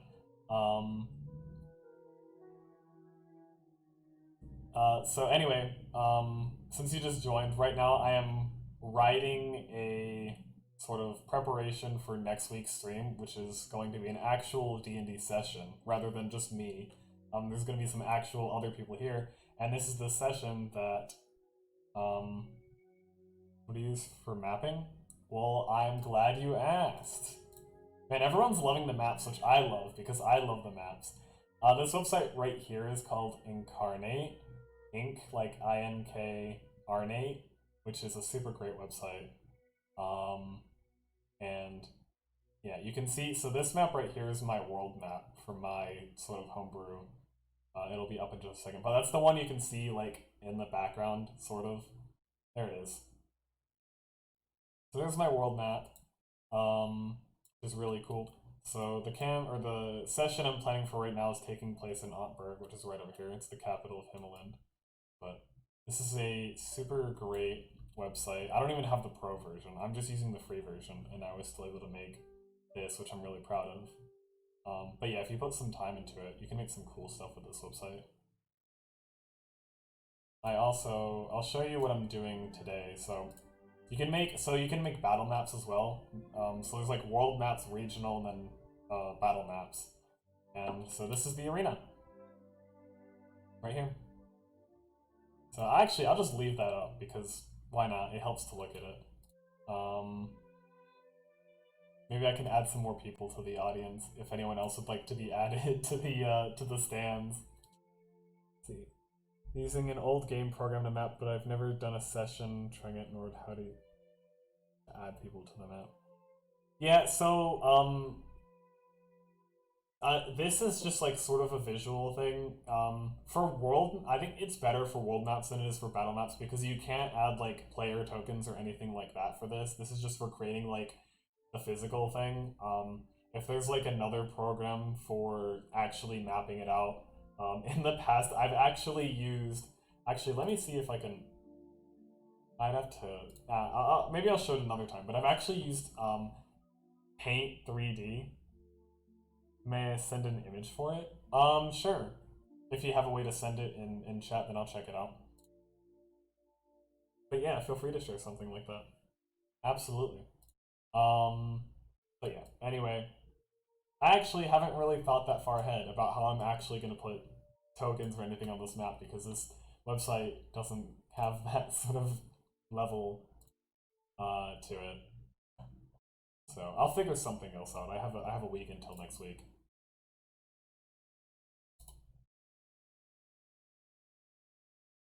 I also need to think about the diversity of the city.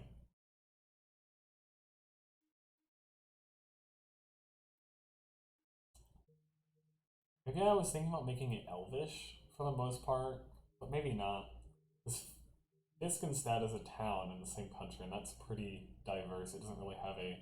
But the main guild is Elvish, so maybe it would make sense for this to be Elvish too. How's the stream going so far? It's going really well. Thank you for asking, and thanks for stopping by. I've had a bunch of people come by, and a bunch of people follow, and I'm generally just having fun, you know, making stuff and preparing for the session for next week. Put icons on your stream overlay and move them around if you had to. I could do that, but then my players wouldn't be able to see it. Might be okay. Let's check it out.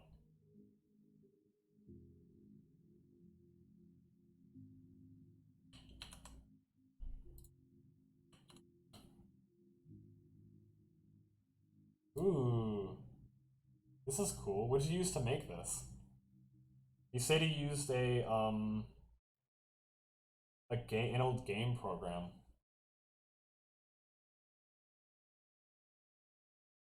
Let's see if I can zoom in more on this. I can. Sick. Did you know Geico's now offering an extra 15%? Ignore the ads. I don't have Spotify Premium. I'm sorry. This is cool. I dig this. I like the style of it. Did you know? I did not know Geico actually, and I don't want to either. So I'll leave it. I'll leave it muted for now until the ads are done.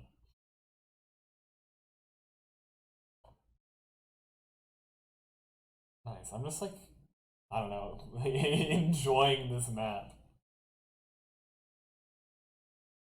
That is really cool. It looks like you probably put a lot more work into, oh, where'd it go? Oh, there it is. Probably put a lot more work into this than I put into mine.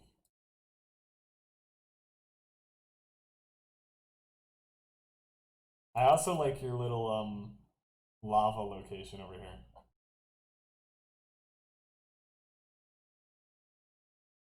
Yeah, thank you for sharing. That's really cool. You should definitely let me know what you used to make that. Or are there more?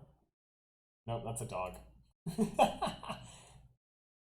Not that I mind seeing dogs, but okay. Let's see. We've got another one.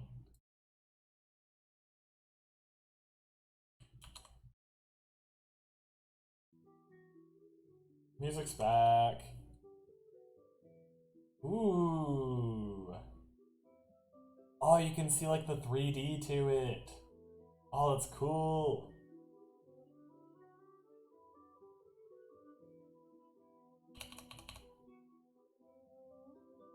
I love this.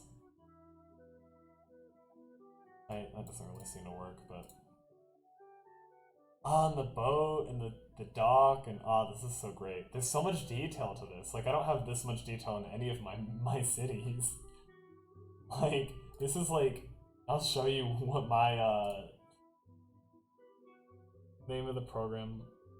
Yeah, I definitely want to know what it is, too. This is super cool. I mean, this is like... Here, I'll show you. This is my city. Nowhere near the same level of detail that you have. There's nothing actually mapped out. It's just a bunch of, Premiere Map Editor. Let me see if I can find it.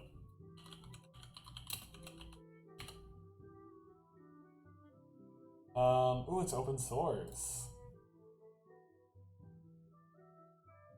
I'm sure it's fine. Nice. Okay, cool.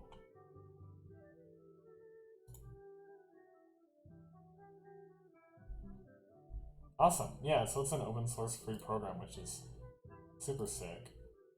I love that. I might have to use that for... It's really easy to use? Good. Good, because that means I can pick it up quickly. I might have to use it for some of my like regional and battle maps, because I really like this program for making world maps. Like, I really love my world map that I have right here. But as far as like the smaller stuff, it's very limited, especially if you don't have the pro version. Because like, if I show you, like, there's like the stamps here, and you can see these are the ones that I can use, and then everything else that I can't use. So I really want a volcano, and I can't have a volcano because I don't have pro.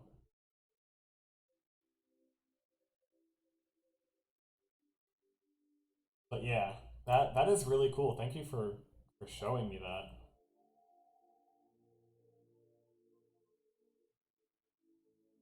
Here's the test town. Oh, is there another one? Are you talking about the one that you already posted?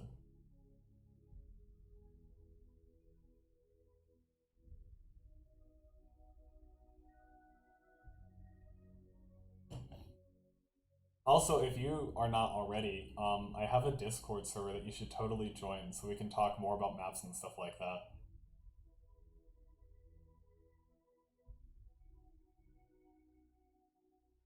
So I'm trying to create like a whole thing for people to come in and talk about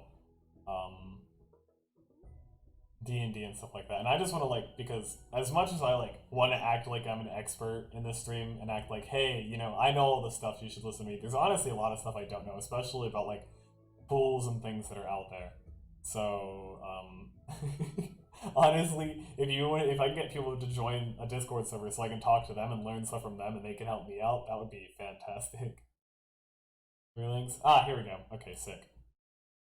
Let's see this one.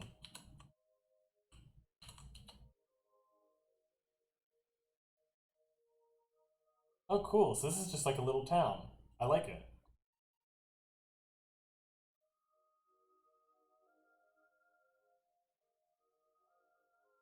We've got more. Okay.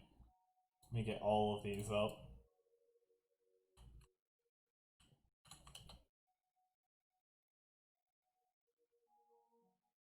Oh, cool. So there's like... Alright, what's the... third one then?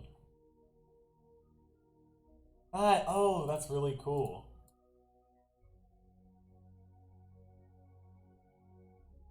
So are there like layers to it that you can move up and down so you can like see the roofs sometimes and then see the buildings like when you go inside?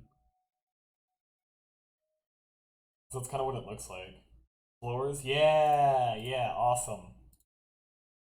Okay, cool. Yeah, so those are the floors then. I love it. Go up or down 7 floors. That's so good. You could make like underground. Can you make like underground stuff with that? Like have like a cave system or something? Or like an underground dungeon or basements? Please tell me you can go underground. I really hope you can.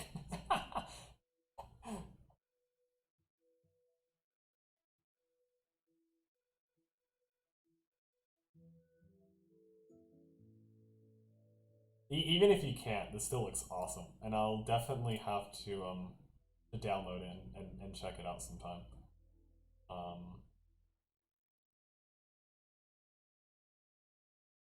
So I'm actually just going to put it on here so I can remember the name of it. Mirror map. There we go.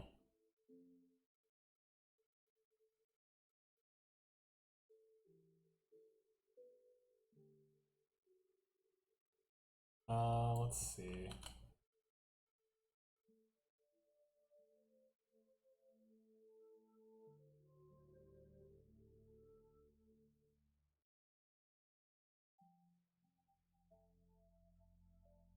Yeah, this is cool.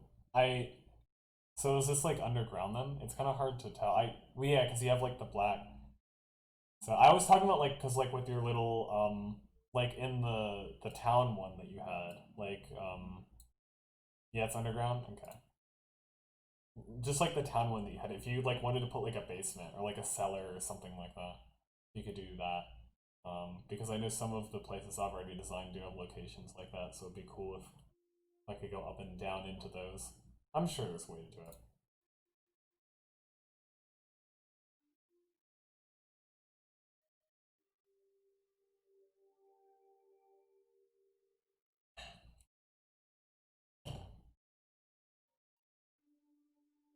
Make cellars, caves, temples, so on and so forth. Awesome! Awesome, I love to hear that. That's super exciting. I'll definitely be using that then. I honestly just... I have had way more fun making maps than I ever would have thought I would have. Like, stupid fun.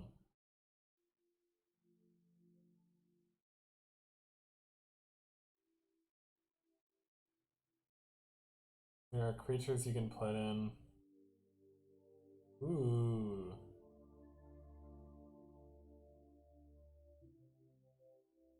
Behold. Behold. It'll probably be a minute before I'm putting a beholder into a session, but maybe.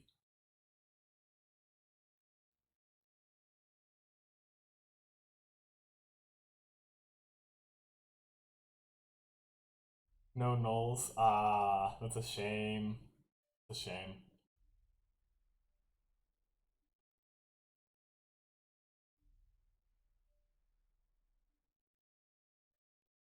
Alright, I need to get back onto this because I actually do want to prepare a little bit for this session. And I have very little so far.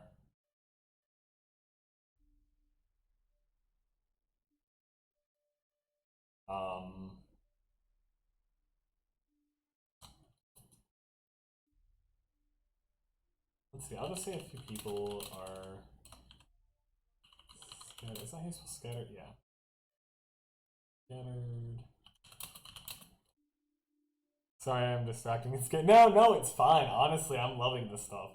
No, I absolutely do not mind exploring stuff like that and getting like way off topic. It's totally fine. You don't have to apologize. The test town. Did ECI added a tavern with room? Yeah, I did see that. It had like the 2 stories. It was really cool.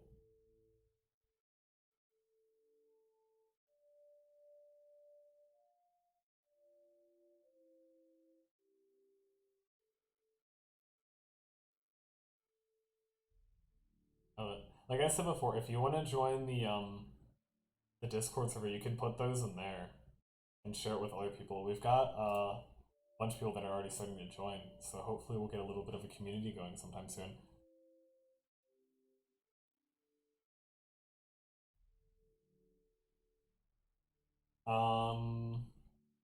Let's see. Which I would love. That is what I'm all about. I want to have all the people with all the tools and all the resources and all of the ideas so that I can use, so that I can combine all of our brains together to make the most amazing campaigns and stuff like that. Then the squares. Yes! Absolutely. 5-foot squares. That is the goal. That is the ideal situation right there. So at least this still has a grid on it. So I might still use this for the arena, but because I did I did add some people in here, and honestly I think it looks pretty nice for what it is. I'll just have to figure out something else so I can move some tokens around on it. But anyway, scattered in.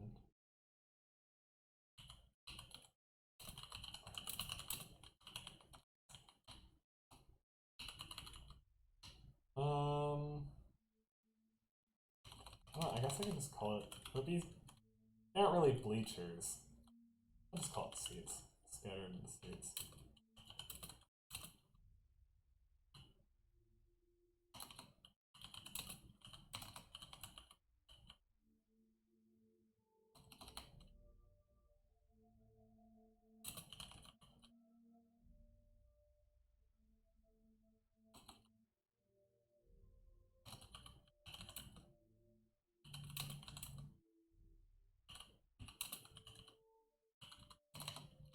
If I can spell.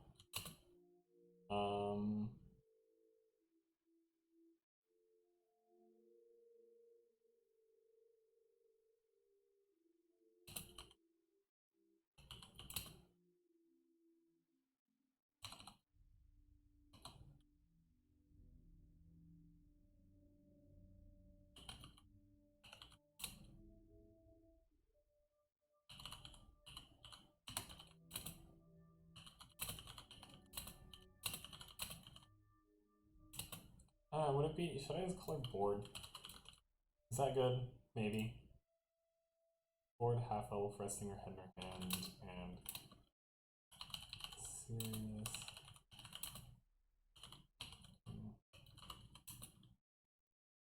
I know it's all show don't tell, but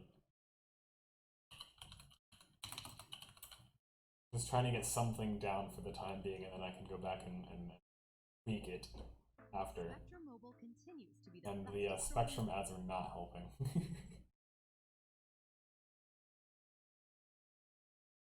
Not at all.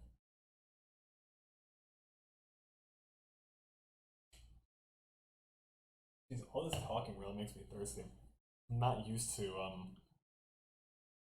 talking to myself talking to myself for 3 hours.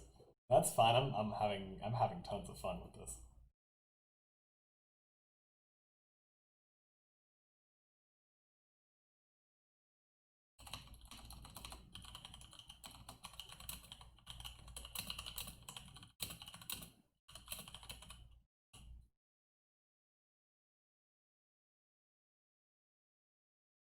Yeah, okay.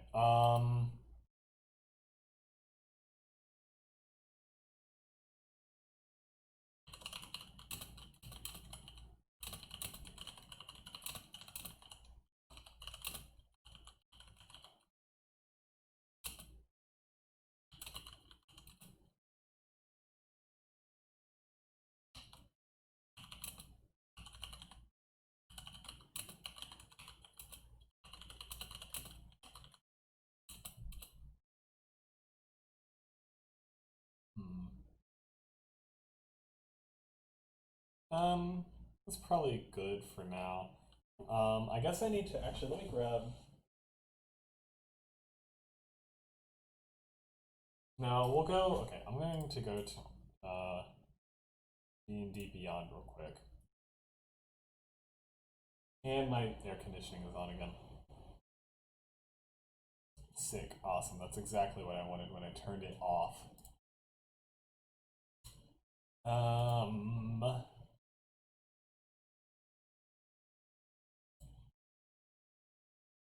Let's get some low-level peoples to put into the arena. Bandit probably wouldn't be a bad idea. Get a couple bandits in there. Let me get my encounter generator up as well. And turn the music back on. Let's see, so probably gonna have, I'll aim for 3 people, level 1, and bandits are 1/8 challenge rating. We have one of them. What is that? Trivial challenge rating. Move up and see where it goes. 2 is easy.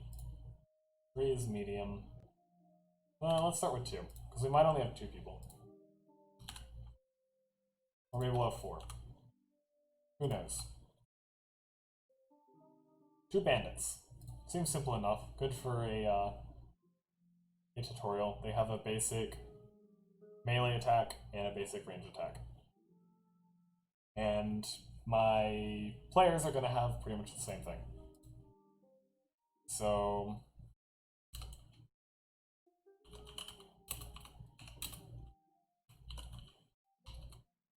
2 bandits.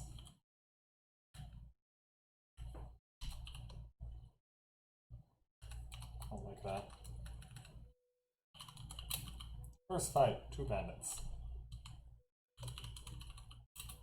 Second fight. So that's pretty basic. See if we can get something a little different.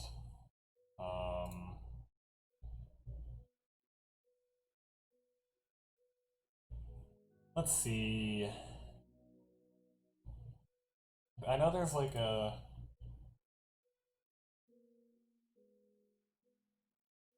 Okay, human filter, there we go. See what that gives us. Nothing. Because bandits aren't human, apparently. Let me up that to half.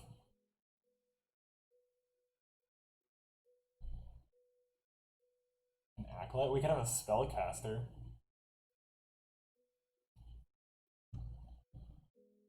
Oh, but this is cleric. Oh yeah, this isn't gonna be. I got a bandit. Let me see if I can find a cultist.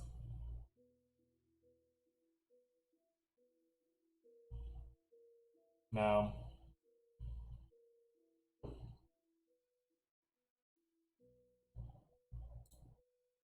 A deep gnome.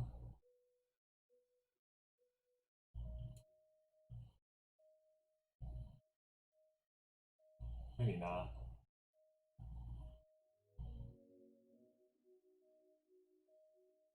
Ooh, fairy fire is a fun spell.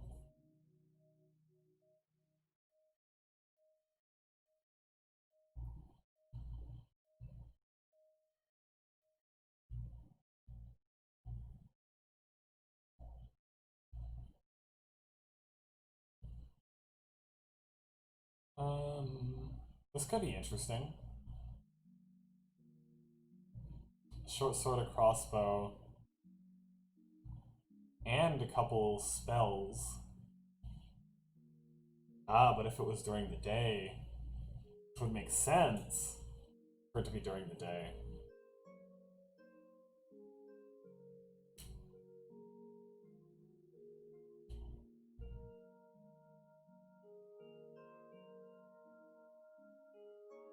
Ooh, a poison crossbow as well. This could be interesting.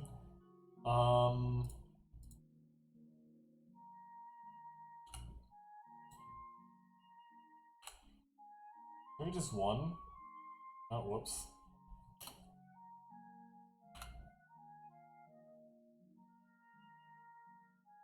Draw.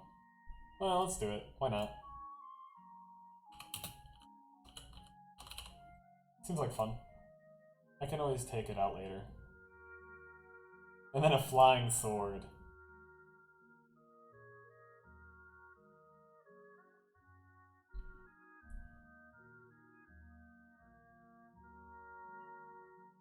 A knoll.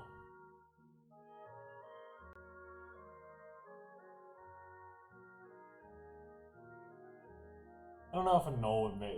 Knoll would probably just be killed by the guards on site.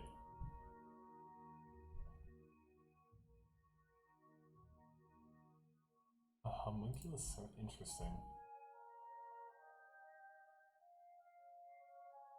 What is this? Improved... Oh, that's a construct. A lizard folk?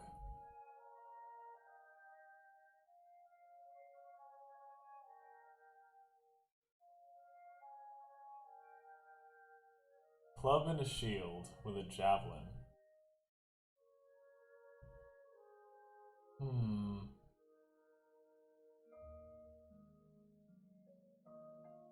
Maybe. We'll come back to that.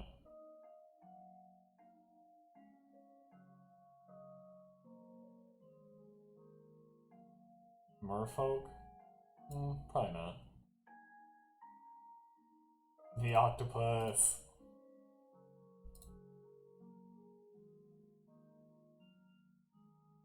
Honestly, I could actually see this town dragging in some like wild animals. Like let's say like someone goes out and they just find like a panther in the woods or something like that. Honestly, it wouldn't be that far-fetched for them to drag them back or put them in a cage or something like that, you know, knock them unconscious or you know, capture them with a spell, anything like that, and drag them back to put in the arena to make someone fight against them. Because honestly, if they enjoy it so much, there's probably not enough crime to keep up with the demand for entertainment. So maybe they just want to like throw in some panthers. I like pseudo dragons. Pseudo dragons are great.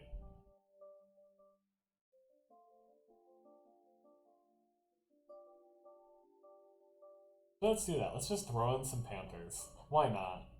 It doesn't make sense in the environment they're in. I have no idea. Maybe not, but maybe it can cause some chaos. Let's see. Panthers are 1/4. Yeah. Can they handle 3 panthers? How many panthers? 20? 20 panthers? 20 panthers? It's a horde. It's considered a horde. Panthers.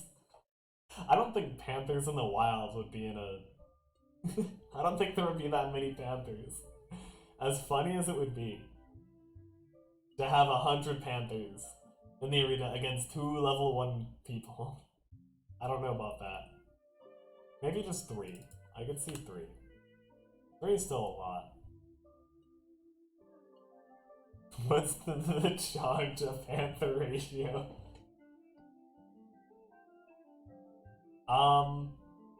I'd say that blink dogs probably travel in bigger packs than panthers do. Because, well, I mean, probably. Because I imagine blink dogs are kind of like wolves, where they'd be in like a pack. But then panthers are big cats, which would just be like... I don't know. Panthers I usually think of like independent cats, you know? I don't know. The ratio's probably pretty high, though. I imagine that blink dogs travel in much bigger groups. I don't know if that's what you were asking at all, but... that's what I'll go with. Maybe... what does the encounter generator say for 2 panthers? Still deadly. Awesome. More or less. Awesome, glad I could answer your question. Would panthers be, let me see, how much damage panther? 1d6 plus 2, 1d4 plus 2, plus 4 to hit. If target's prone, panther can make 1 bite attack. Let's see, 13 hit points, 12 AC.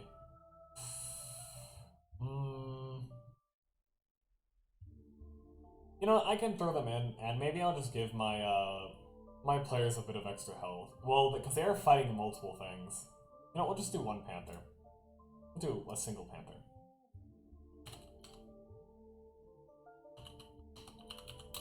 I'll give them some, like, healing potions and stuff, too. I just like the idea of throwing a panther in there. How about 1 poisonous snake? Or a... just a pony.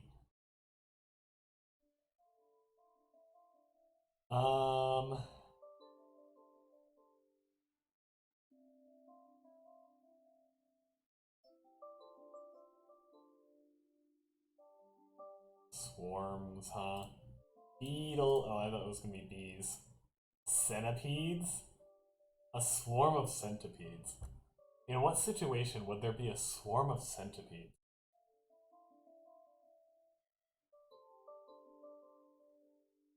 Sounds awful.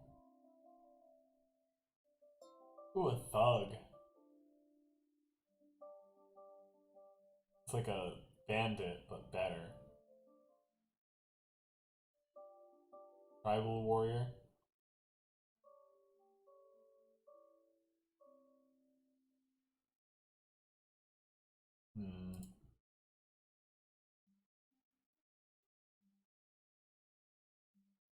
Zombie. I think, so we have... Well, the only spellcaster I have is the Drow. That's probably fine, even though they're not, like, casting fireballs or anything like that. I think that's probably good. I wanted to have... So, I guess I'll have 4. I was thinking... Uh-oh. I was thinking of only having... If I can spell... Thinking of only having 3, but I really wanted to put the Panther in there. And then the last one. So, obviously I want to show whoever's playing next week, I want to show them that there's more than just combat, there's roleplay too. So, I wanted to have the last one be like a petty thief. Like, someone who's not really equipped to fight, and they're really scared, and they just like refuse to fight back, and then are just like begging, and see what they do. Like, if they're just gonna kill him out of cold blood, or if they'll like refuse to fight and then deal with the consequences of that. And then maybe they'll get, you know, arrested or something, and then, you know, have to fight their way out of the arena. That would be cool. So let's actually go to... First of all, I want to figure out what race. So... What kind of...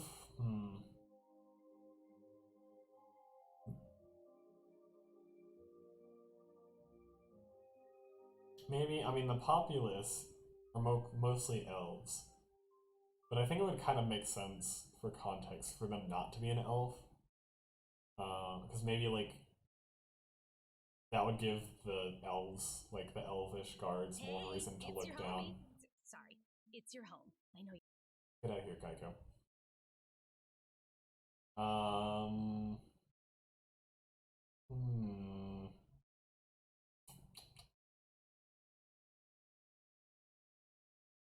Let's go with... Isn't there like a...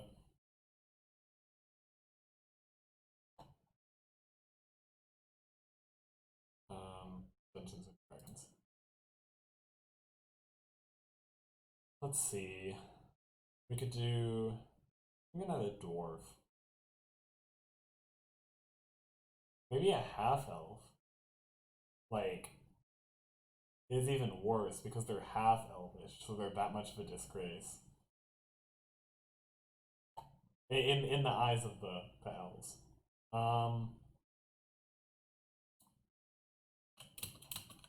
Heads for male, tails for female. I can't spell a coin, but whatever. Tails! We're going female. And then I just try to find one that I like. Nerona is kind of nice. I'm going Nerona. There we go. Now we have a character. Nerona.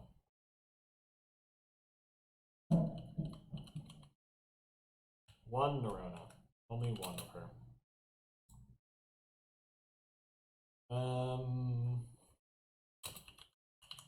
Pretty beef. Hot bug that is cut and thrown into the arena by the gods. Isn't a fighter. She's actually a rogue, but that's not the point. And will refuse to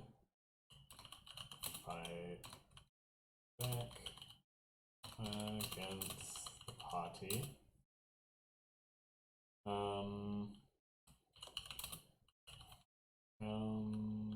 People would really like to see her slaughtered.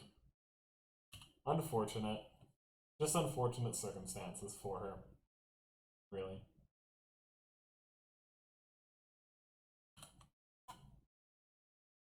Let's, there we go.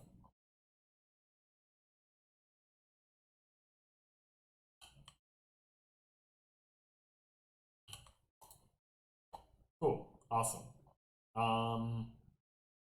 So yeah, that's pretty much the basics of that situation. So then, after that, I guess the music's back. I'm gonna mute that. After that, there would be kind of two branching paths. So basically, there would be the consequences of the party choosing to kill Nerona, and then there would be the consequences of the party choosing to refuse to kill Nerona. And I kind of have to figure out where I'm going to go from there. I was thinking, like, so,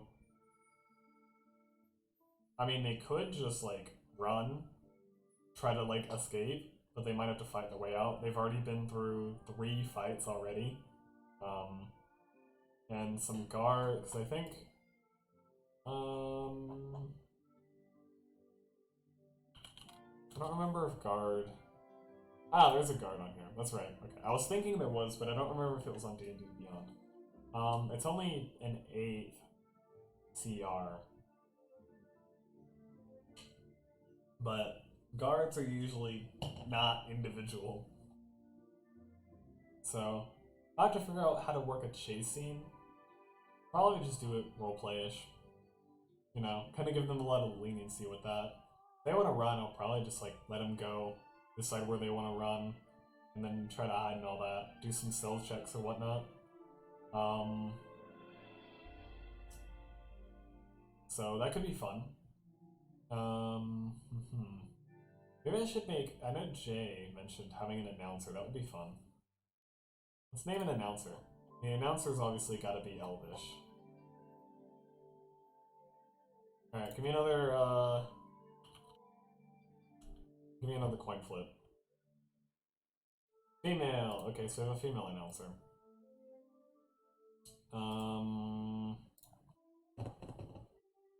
Let's see. Are there no last names for this? I'm on Elf, right? Okay. I wonder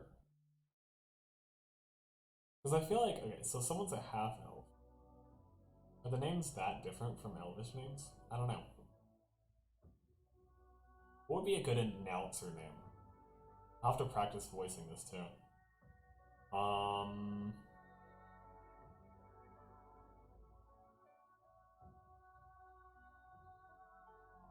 Kalen? Keelan? Inanna? Helahana? Ooh, that's kind of nice. I like the way that rolls off the tongue. We'll do that.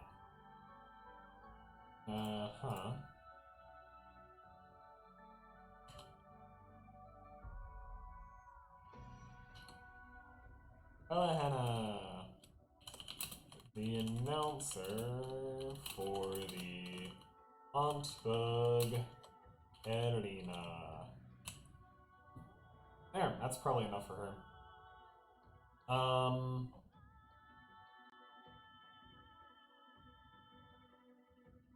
Song is good, but I'm just not feeling it right now.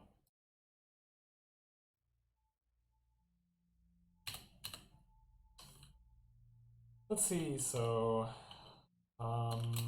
if the party chooses to refuse to kill Norona, they will be forced to either run from the guards or accept being arrested, only to be thrown into the arena again.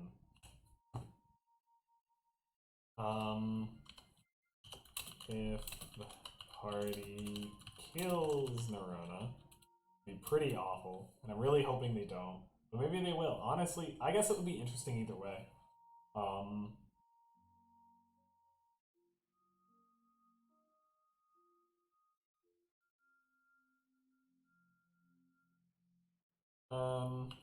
They are paid what they are due for their services and celebrated as successful arbiters of justice in the city. I mean, I could decide how much they're getting paid for, but since this is just a one-off, and it's probably going to end here, I don't really, need to. It doesn't really matter, because it's not like they're going to get a chance to spend it anyway. I'm trying to figure it because I feel like if they kill her, I'm just going to say, like, well, okay, you win, basically, you win, or whatever that means. You get paid what you were owed for, and agreeing to enter the arena and slay some people or whatever and entertain. The city will compensate you, and then, people, you gain a little bit of popularity. All of them, all of the Panthers. Dang it. We don't, how many just maybe just one? Maybe just one. Or every pound from a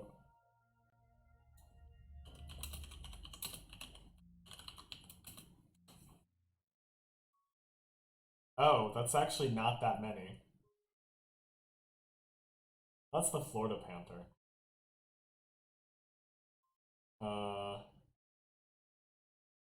4 is not reliable.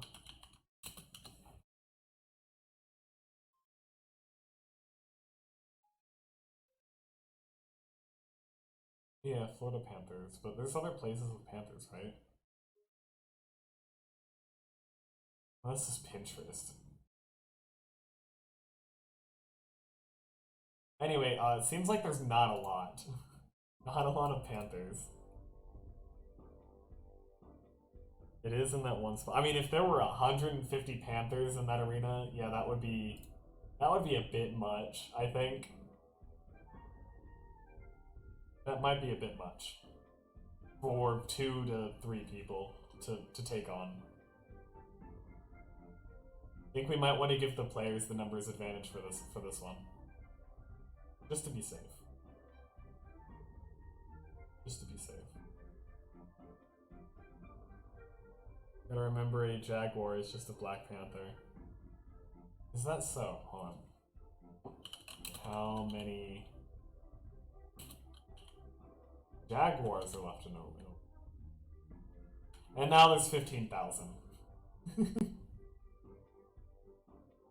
That's a bit much. Not that 150 wasn't too much, but 15,000, that would be a very long round. A very, very, very long 6-second round for us to go through in D&D. I would not like to see that initiative tracker.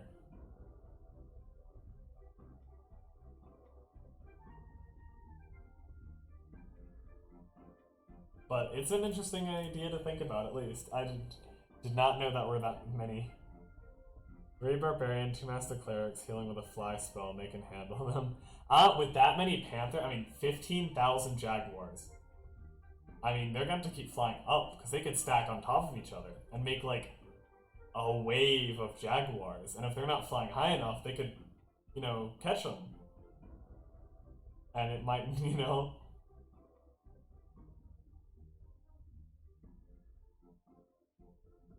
Also, if I'm having level 1 characters, I don't think they're gonna have to knock them down with rage, and they take less damage. It's true. I still don't know if anyone could take on 15,000 Jaguars. It would take a while. I mean, eventually, you'd get tired, Here at Goliath, they take even less damage. This is true. These are true things. But if they never get a turn, because there's 15,000 Jaguars, and they have like 3,000 Jaguars that are going before they even get their turn, they don't have much of an opportunity to defend themselves.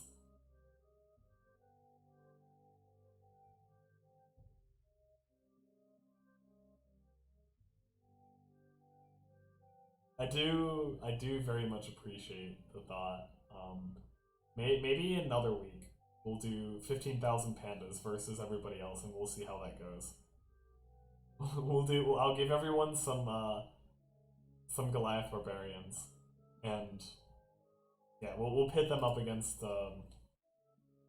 15,000 Jaguars. I'm a mage and cast Magical Hut. We could do that too. I mean, there are definitely ways to get around it, but actually killing all of them.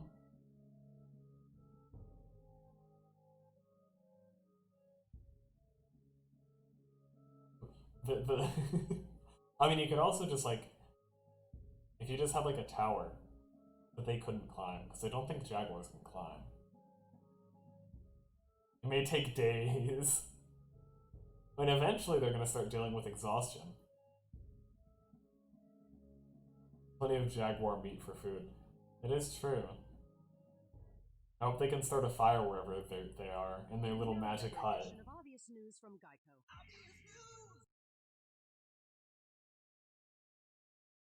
It could, you know what, I'm convinced. I think it could work out. That's the beauty of the hut. You can take breaks as they can't enter. I guess maybe they'll get bored and just leave, eventually. Although if you keep killing the ones in the front, then the ones in the back finally get excited. But if you stop killing them, I don't know, you could take like shifts, like Jaguar slaying shifts.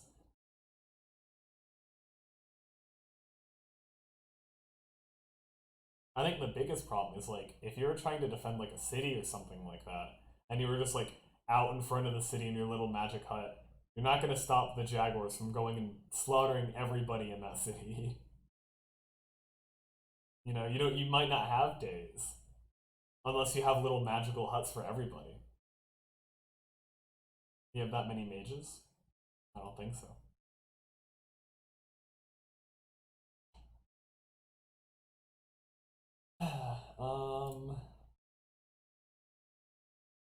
Yeah.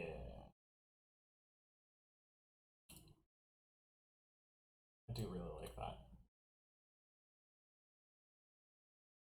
Don't know if I changed anything, but just in case.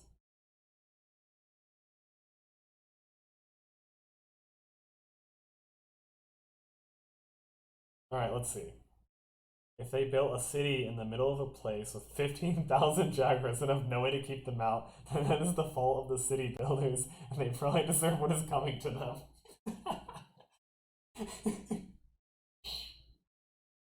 I mean, that could be, but what if there's like the Jaguar King is like the big bad guy for this campaign, and he comes in and has an entire fleet of ships that he lands on the shores of this nation just with 15,000 Jaguars, and he just lets them all loose. It's like building a city inside a dragon's mouth. Well, okay, sometimes dragons come to you. It's not always... You know, the threats aren't always there when you build a city. It could be as, you know, the Jaguar King. It's the Jaguar King. He brought them from thousands of miles away across the ocean. I don't know how he fed them all as one person and how he controlled all those boats. But he got them over to your city walls, and now there's 15,000 dragons, and they're an invasive species. They're slaughtering all of your farm animals. They're killing all your people, and you're just like sitting behind your city walls, wondering what you're gonna do, while this little party is sitting in their magical hut out in the middle of a field that's like 5 feet across, sitting just barely at a range of all these Jaguars. I don't actually know how big it is,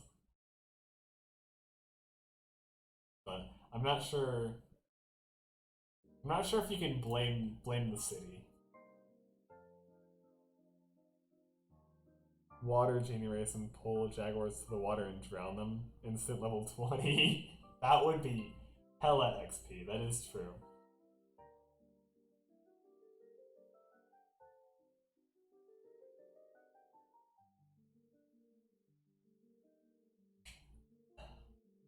Would a water genie be able to pull 15,000 jaguars into the water though? Actually, I'm curious. Okay, hold on. So,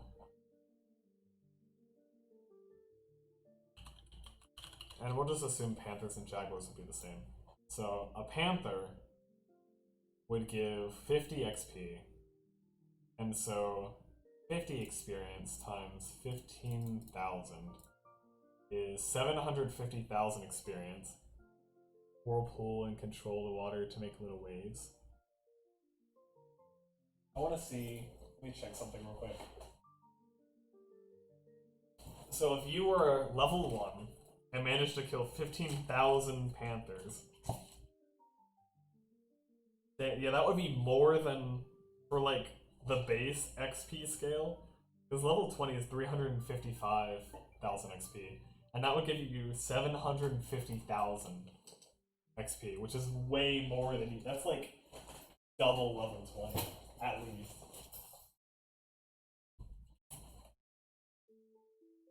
More than double, actually. You wouldn't even have to kill all of them to get to level 20. Level 20 on a split class. Yeah, you could get level 20 in multiple classes. That would be a way too powerful character. I mean, at least split the XP with your party. I mean, come on, don't be greedy. Don't hog it all for yourself.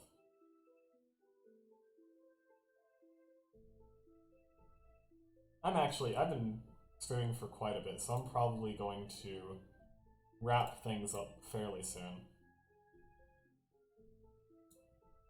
As much as I enjoy battling 15,000 jaguars.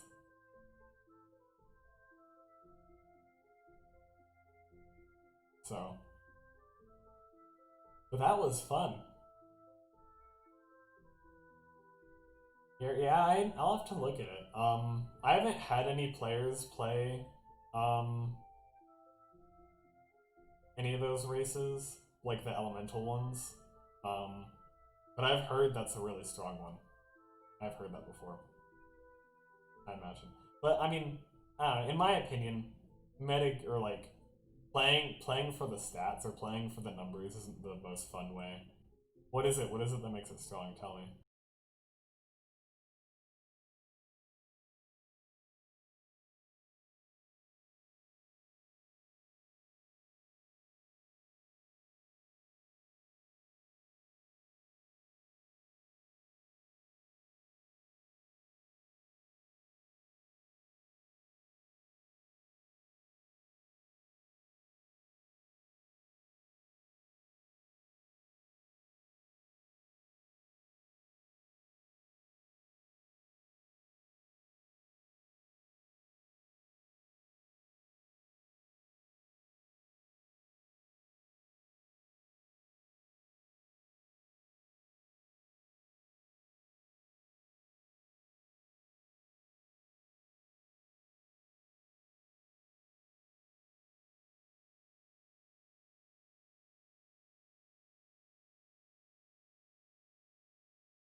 I mean, you could do that, but unless you're playing alone, I mean, are you gonna wipe out your entire party too? Like, for example, I have, so when I started one of the campaigns I'm running currently, one of my players asked if they could play in, Arakakra, they can fly because they have wings, and they were worried, like, hey, my character can fly, if you don't want me to play a character that can fly right off the bat, like, anytime as much as they want, let me know, because that might be, like, overpowered. And at first, I was considering, like, restricting them, or maybe saying no, but I thought about it for a bit, and it's like, it's not really that overpowered, because, for one, only they can fly. Like, what are they gonna do? Like, fly, away and leave their entire party behind?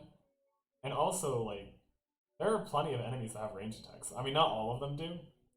She's also playing a ranger, so that helps as well, but... They also got Mingle with the Wind. You cast the Levitate spell once with this trait, require no material components, and you regain the ability to cast it this way when you finish a long rest. Constitution is your spell casting ability for the spell.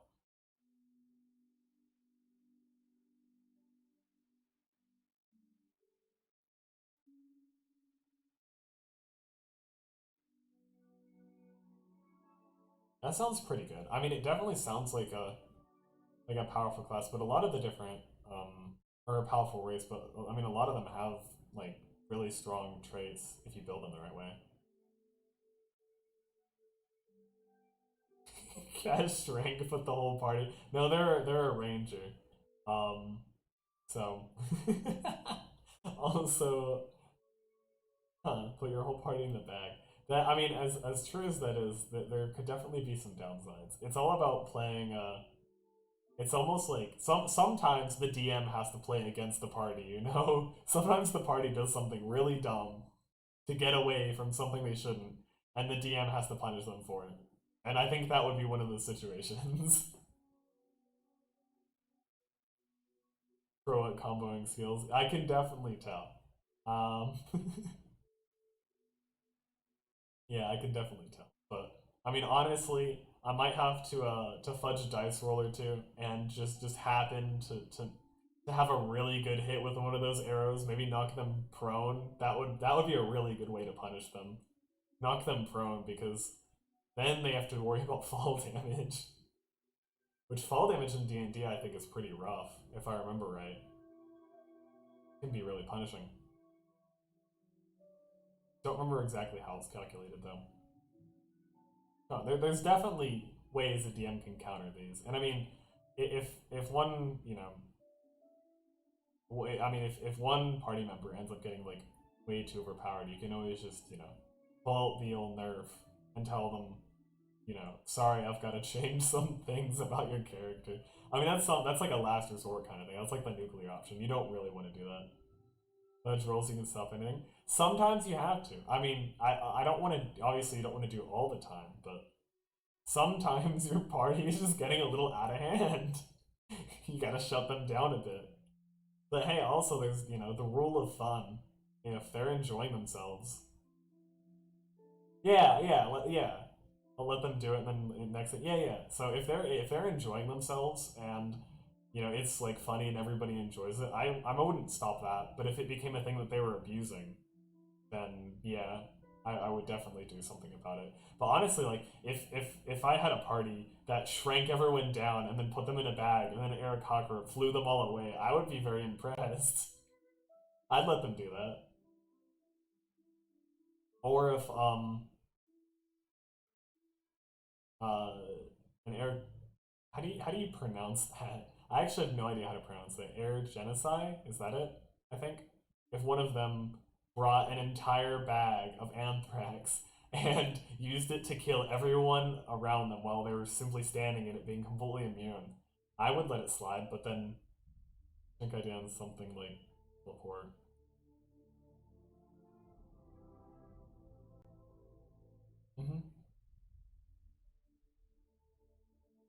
You do have some very creative ideas. I respect that. I respect that a lot.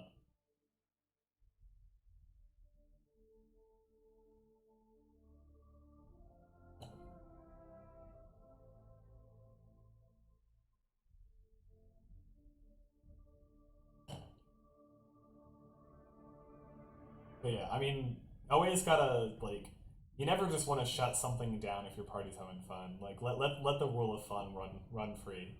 Let it run free, and that's what makes for the best sessions. Especially, I love it whenever my players get super creative like that. Can't fly or use feather fall. Jump forcibly up. It plays.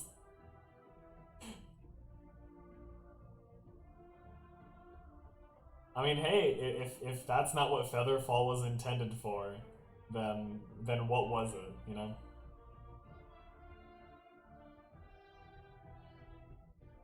And it's not like there's anything wrong from running away from an encounter. Some encounters are designed to be run away from. So sometimes that's exactly what you want to happen.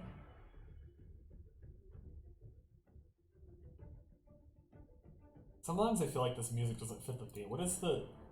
Okay, this is suspense, that's right. Okay, that makes sense.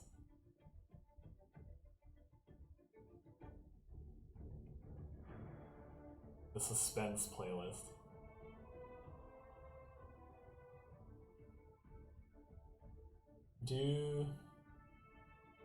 Or like, if I can't cast fly and use feather fall and jump forcefully. Feel it infinite. What do you mean by an infinite loop?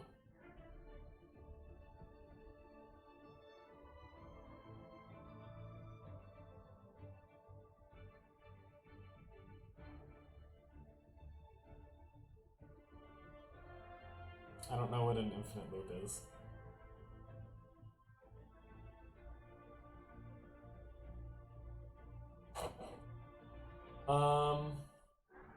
Spell that basically opens a portal between... Oh, so like basically like a portal, like abusing like portal physics. I've never had... Offering an extra 15% credit on car and motorcycle policies. I've never had anyone try to do that. I'm not sure what spell that is. I mean, sure, why not? If they go into it, it would be pretty hard to come out of it alive. Or like without, unless you were like really tanking, you just tank like max fall damage, but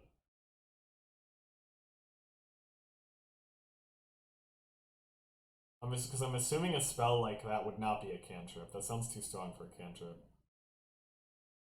Someone cast this spell.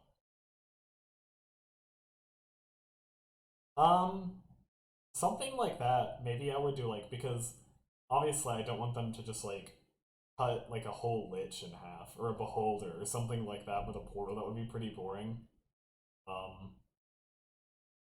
I'd probably figure out a way around, like if they like cut a bandit in half, that's whatever, like a low level monster.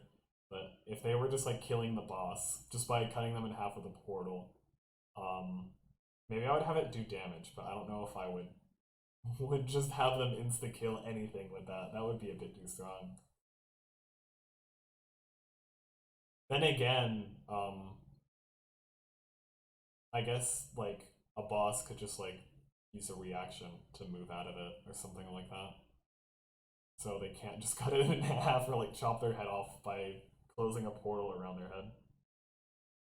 Or maybe like the portal has to be like it's not instantaneous, maybe like, you know, like over time. So anyone would be able to move out of it. I mean, you could have it as simple as like it takes a turn for the portal to close or something like that.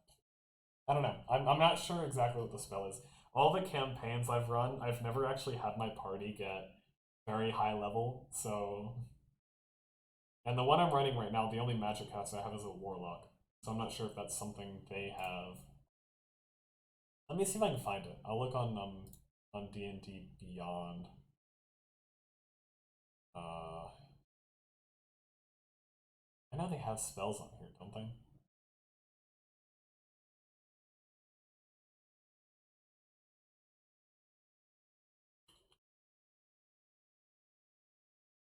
Let's see.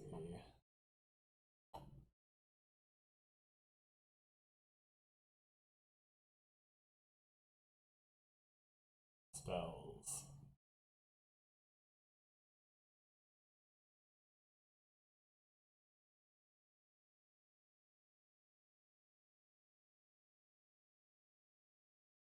Gate, no, gate goes to a different plane, I think. Is it teleportation circle? No, that's not it.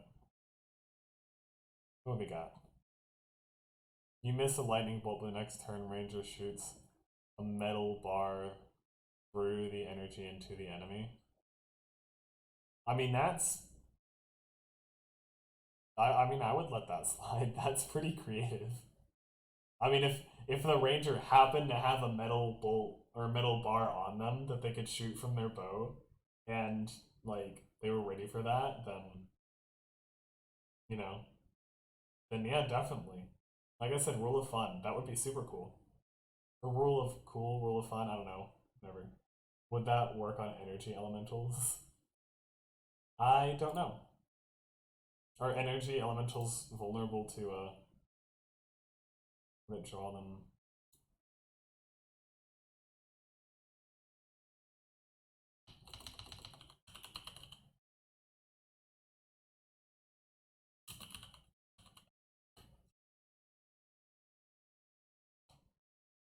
I mean, they are electricity. DM's discretion, I guess. I would say...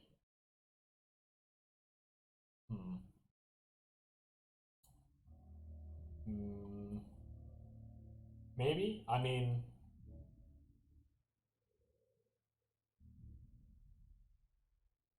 Well, I mean, what could possibly be the consequences of that? Just like the energy elementals being pulled into the middle bar, and then they're gone?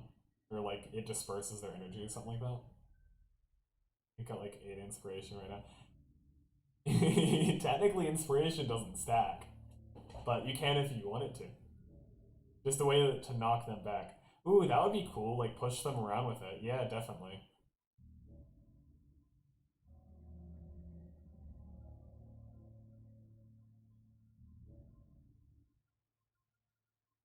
Inspiration is very fun though.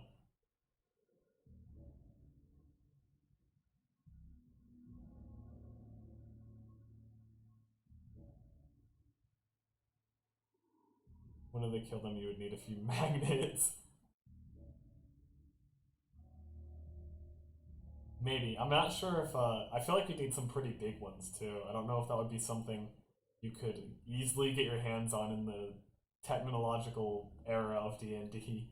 Of like the classic D&D campaigns. But I could see, if you had like a steampunk place, and I could see them having like like having the technology and then having like, an issue or like having problems with energy elementals. Magnetize an iron nail by rubbing it with a hammer is possible, but that wouldn't be very big. I heard a story once. This just came to mind because of all these creative solutions that came up. But I heard a story once of someone was running a campaign. It was another DM I was talking to, and they had a bounty to go wipe out some bandits that were staying in a sawmill outside of town. And the party, when they got there, they just like started grabbing handfuls and handfuls of sawdust, and then they just ran into the sawmill and they just threw it all up into the air and then ran out, and then one of them ignited it and the whole place just exploded. And the whole thing was based off of one of the party members had seen an episode of Mythbusters where they made basically like, because like sawdust, if you like throw it into the air and then ignite it, it's like super flammable, so it's almost like an explosion. You can make little like mini mushroom clouds and stuff with it. Super dangerous. Powder bomb, yeah, kind of like that, except it's a sawmill, so it's full of it. So it basically, the whole building was a bomb, and they wiped out the entire like bandits, but they also, set the sawmill on fire, which maybe isn't exactly what the town was expecting them to do when they gave them that bounty, but still very creative stuff, and that's the best kind of stuff to come out of D&D campaigns.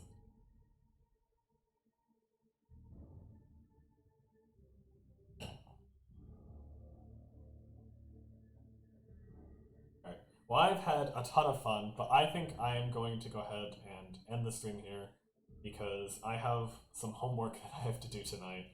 But I will be here next week at 7 p.m. again, and I will be bringing hopefully some other people on to have a little session where we can have some fun in the arena and things like that. See how many Panthers I decide to throw in against them. How many they can handle. We'll have to see. Might make some adjustments to the numbers there. But yeah, I really appreciate Viper. I really appreciate the interactivity. It's been really fun chatting with you and all that. So yeah, if you ever want to get in touch, there's some links down below. I'm gonna be adding some more socials to the channel later on, but this channel's still very new, so I'm still building it up right now. But you can find me there, and like I said, I'll be here next week at 7 p.m. Same day, same time, all that good stuff. Yeah, thank you. Thank you. Really appreciate it. And hopefully I'll talk to you again.